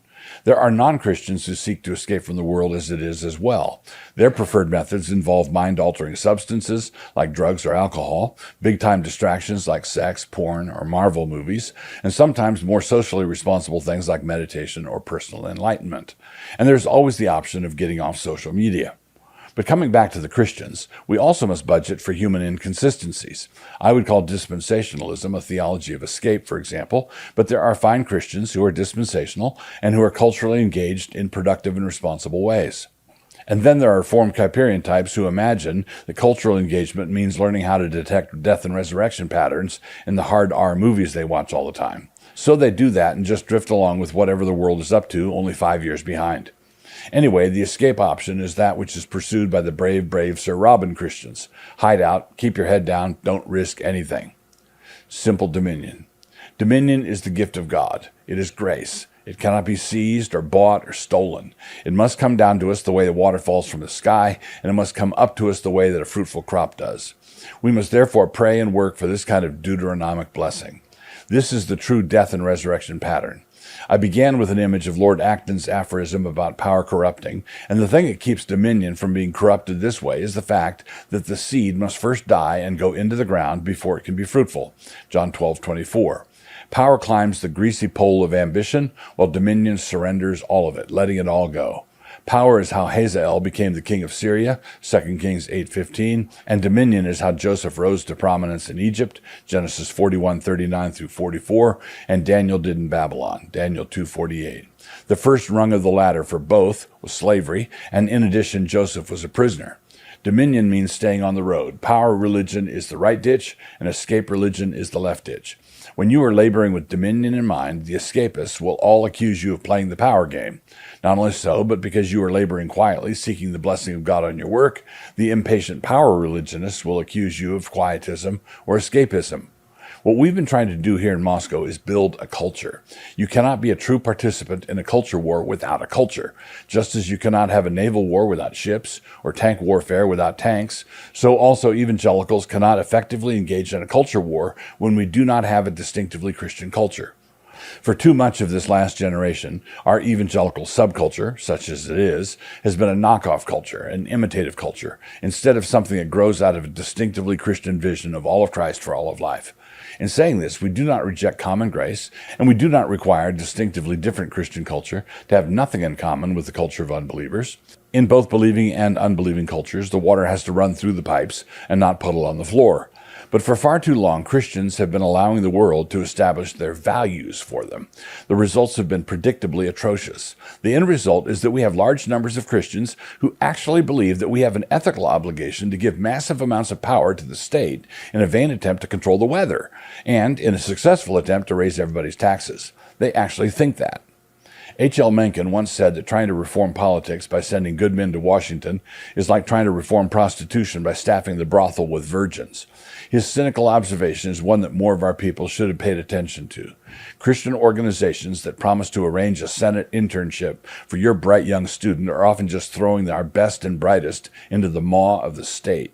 Our response to the current craziness needs to be much more thoroughgoing than that. We need to be Christian across the board. I don't think Chesterton actually said this, but I think we can all agree that he should have. Those who do not stand for something do not believe in nothing. They will actually believe in anything. Before we engage with the adversary, we need to put away all of our idols. Quote, moreover, Josiah put away those who consulted mediums and spiritists, the household gods and idols, all the abominations that were seen in the land of Judah and in Jerusalem, that he might perform the words of the law which were written in the book that Hilkiah the priest found in the house of the Lord. Now before him there was no king like him, who turned to the Lord with all of his heart, with all of his soul, and with all of his might, according to all the law of Moses. Nor after him did any arise like him. 2 Kings 23:24 and 25, NKJV. But being Christian across the board means that there has to be a willingness to die, a willingness to lose. That classical Christian school you started, better to have it fold than to go woke, for example. Reluctance to die is the foothold that every form of worldliness has in us. Shrinking from death is the way that dominion is undone. It is the way that dominion becomes a grasping for something else. Shrinking from death is how we evade the fruitfulness that God promises us. The key to dominion and fruitfulness is to be found here. You don't always have to die, but you always have to be willing to. Look around. Why is the landscape littered with so many institutions that used to be Christian and now are solidly in the enemy's camp? The reason is that there was always a fatal board meeting somewhere when they decided that unfaithful survival was better than faithful martyrdom. Here's something that Chesterton actually did say. Quote, courage is almost a contradiction in terms. It means a strong desire to live, taking the form of a readiness to die. G.K. Chesterton.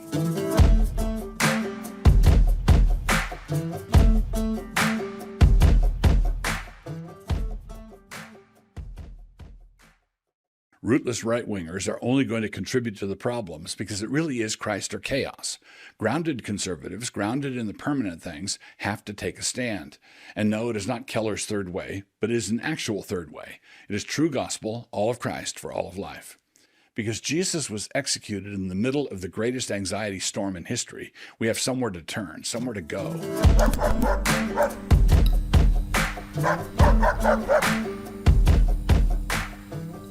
The empathy war seemed to have some staying power.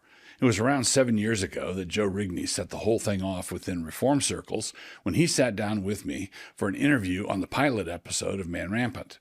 The reaction was not slow in coming and revealed that this was not a controversy about nothing.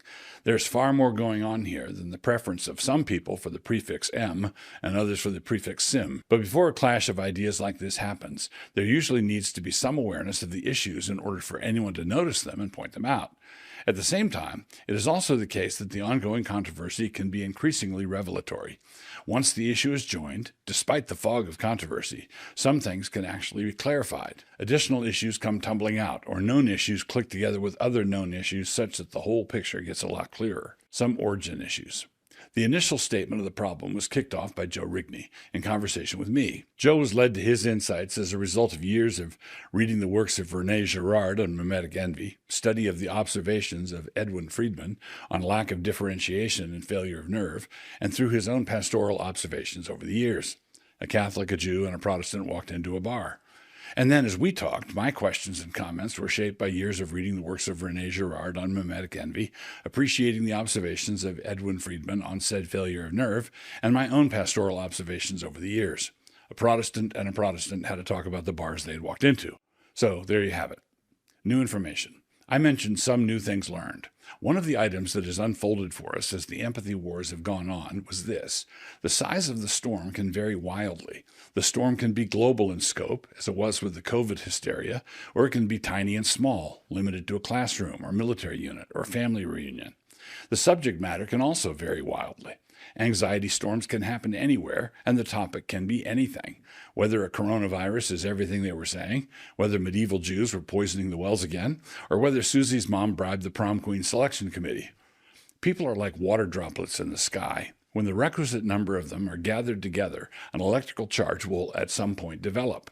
When that happens, the resultant thunderhead can be called an anxiety storm, and that electrical charge is going to go somewhere. What Girard calls a sacrificial crisis is when the older methods of trying to manage this, all the antique lightning rods say, are proving to be ineffectual. Now, when this state of affairs arrives, something drastic is going to happen. Either there's going to be some convulsive scapegoating, and there will be a cathartic frenzy of some sort, or God will raise up preachers of the cross who will declare the inscrutable wisdom of God in providing us with the ultimate scapegoat through the cross of Christ. Either way, there will be blood. Either shed in the streets or shed before the foundation of the world and outside Jerusalem 2,000 years ago.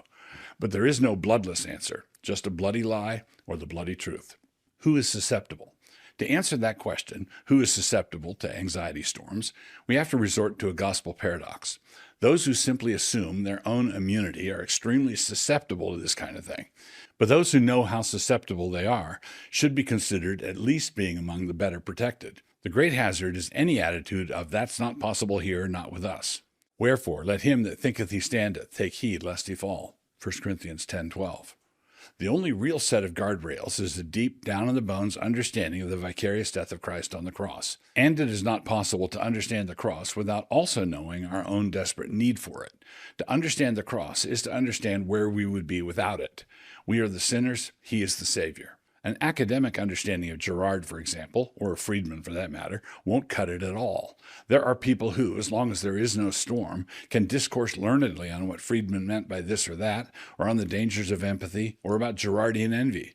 But when the storm hits, they are just one more water droplet in the thunderhead. A water droplet with peer-reviewed articles to his name, to be sure, but still a water droplet. We all know what it is like to have a particular passion overcome our better judgment. That is where a lot of sin happens, right? But when lust or anger or fear overwhelm us, we generally know that it is happening. We know the lust, we feel the anger, and we can taste the fear. We know that what is going on inside our hearts and heads is our own personal possession. But we go wrong with anxiety storms because it also seems to be happening to everyone we know or everyone we respect, thus making it seem like something else. The anxiety storm doesn't seem like a temptation to sin, although it is. It seems more like best practices or what everybody knows or the obvious course of action.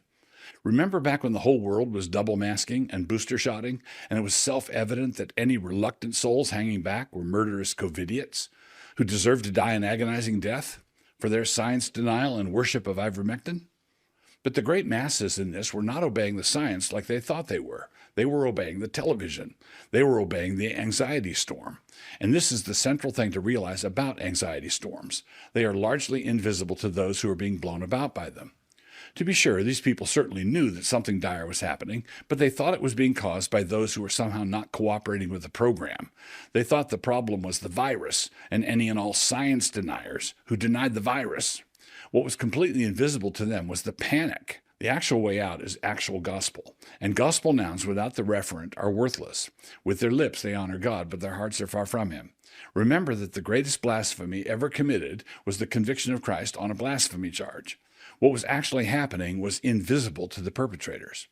So when empathy wars break out, one of the first things we should notice is how precious little empathy is displayed by those defending empathy. Not only do they not display the thing that their banners stand for, they also display a real-time embodiment of the concerns expressed by their opponents. It is like watching berserkers storm your ramparts with banners unfurled above them, felt banners that have inspirational messages on them like, "Try a little tenderness," or "God don't make no junk." Say, for example, that a critic of untethered empathy says that it amounts to a feminist coded word that provides a way of surrounding a particular emotional maneuver with certain feminine virtues, such that to strike a blow against empathy, you have to be willing to hit a girl. And so the retort comes that this argument amounts to a misogynist attack on all women, to which the critic might simply reply with a smile, QED. Selection of the scapegoat. This phenomenon doesn't care at all about right-wing and left-wing, incidentally. Revolutionaries have done it to reactionaries, and reactionaries have done it to revolutionaries. Whites have done it to blacks, and blacks have done it to fellow blacks for some reason in the name of sticking it to whites. Jews have done it to Gentiles, and Gentiles have done it to Jews. Welcome to Earth, kid. So this is a people thing and not a left-wing thing. There are plenty of right-wing rage farmers out there also, and their problem is not that they have adopted the friend-enemy distinction. Every biblical Christian knows that light has no fellowship with darkness, and that Christ and Belial are forever opposed. The issue is not the fact of enemies. We are not being faithful if we have no enemies. We must have them. The issue is how they are to be identified. Are they identified on the basis of Scripture and ancient moral verities, or are they identified in the flashes of lightning in an anxiety storm? Now, in the early part of the storm, it can appear that one side of the thunderhead is battling the other side. But this is an optical illusion. The resolution comes when the bolt selects its target, down on the ground, outside the thunderhead, and which has frequently been a tall Jewish tree. A lot of the conflict that is generated during such a time has to do with the selection of the scapegoat, and during the time of selection, it looks like the battle is between, for example, the left and the right, up there in the sky. But somebody needs to give a heads up to the tree. So has anyone found it curious, as I most certainly have, that virulent Jew hate is manifesting itself on the hard left and on the dank right, and all simultaneously? Spontaneously? Remember that Herod and Pilate, political adversaries, made friends when they had a part in killing a Jew together. There's only one thing that can prevent these two sides coming together in a perverted and black alliance, and that one thing would be if God raised up a regiment of preachers comprised of the kind of men who would be willing to charge hell with a bucket of water. But what would enable them to overcome is not anything like raw animal courage, but rather that they have the words of gospel life in their mouths. That water is the water of baptism, the death of Christ for sinful and wicked men. I almost wrote everlasting life in a bucket, and then hesitated because it sounded disrespectful. But it is not disrespectful at all. We have this treasure in earthen vessels, 2 Corinthians 4:7. And what is that word of life? The serpent, in the person of Christ, was impaled on the tree. The wrath of God against all of our vindictive and irrational hatreds was poured over his head and shoulders, and he took all of it to himself, and then died. He who knew no sin became sin on our behalf. And why? So that we might become the righteousness of God in him, 2 Corinthians 5:21. The moment he died, his arms were free, and so he gathered up all the sin that had been poured over him, took it to his chest, and sank into the grave. And when he rose 3 days later, all the sin was gone. The only safe harbor. So it must be remembered that those on the right do have a port that they can resort to in an anxiety storm. There is a strand of conservative thought, deeply Christian, that goes back at least to Edmund Burke. This strand is profoundly opposed to the ideological mind, to the revolutionary mind that always has a head full of crackle. Rootless right-wingers are only going to contribute to the problems because it really is Christ or chaos. Grounded conservatives, grounded in the permanent things, have to take a stand. And no, it is not Keller's third way, but it is an actual third way. It is true gospel, all of Christ for all of life. Because Jesus was executed in the middle of the greatest anxiety storm in history, we have somewhere to turn, somewhere to go. He is the propitiation for our sins, and not for our sins only, but also for the sins of the whole world. 1 John 2:1. Propitiation means that God poured out his holy wrath and Christ absorbed the blow of it. That means that God has given us the true offer of a full satisfaction for all our sin. When we turn to him, we are looking at the death, burial, and resurrection of the true man with all the sins of all his people left behind him in the grave, not unlike his grave clothes. And when he rose, he did so in a way that put him forever beyond the reach of any number of rioters. Knowing that Christ, being raised from the dead, dieth no more, death hath no more dominion over him. Romans 6:9. We can yell all we want to, but Christ is still on his throne. We can launch decades of cultural turmoil, but Christ is still going to come back to judge the quick and the dead. We can announce that we have conquered the gender binary, but the bridegroom is still going to welcome his bride without any spot or blemish. So instead of hating on Jews, we should call them to repentance, together with all their co-sinning Gentiles, testifying both to Jews and to Greeks of repentance toward God and of faith in our Lord Jesus Christ. Acts 20:21, ESV. So who needs to repent? Well, the Christian answer to that question is pretty much everybody. That means Jews for Jewish sins, Scythians for Scythian sins, Scots for Scottish sins, Zambians for Zambian sins, and everybody for everybody's sins. Try to find somebody it doesn't apply to. As I look around, I do see a very dark generation, and so it seems to me to be an ideal time for the appointed ministers to start shining a light, the only light possible.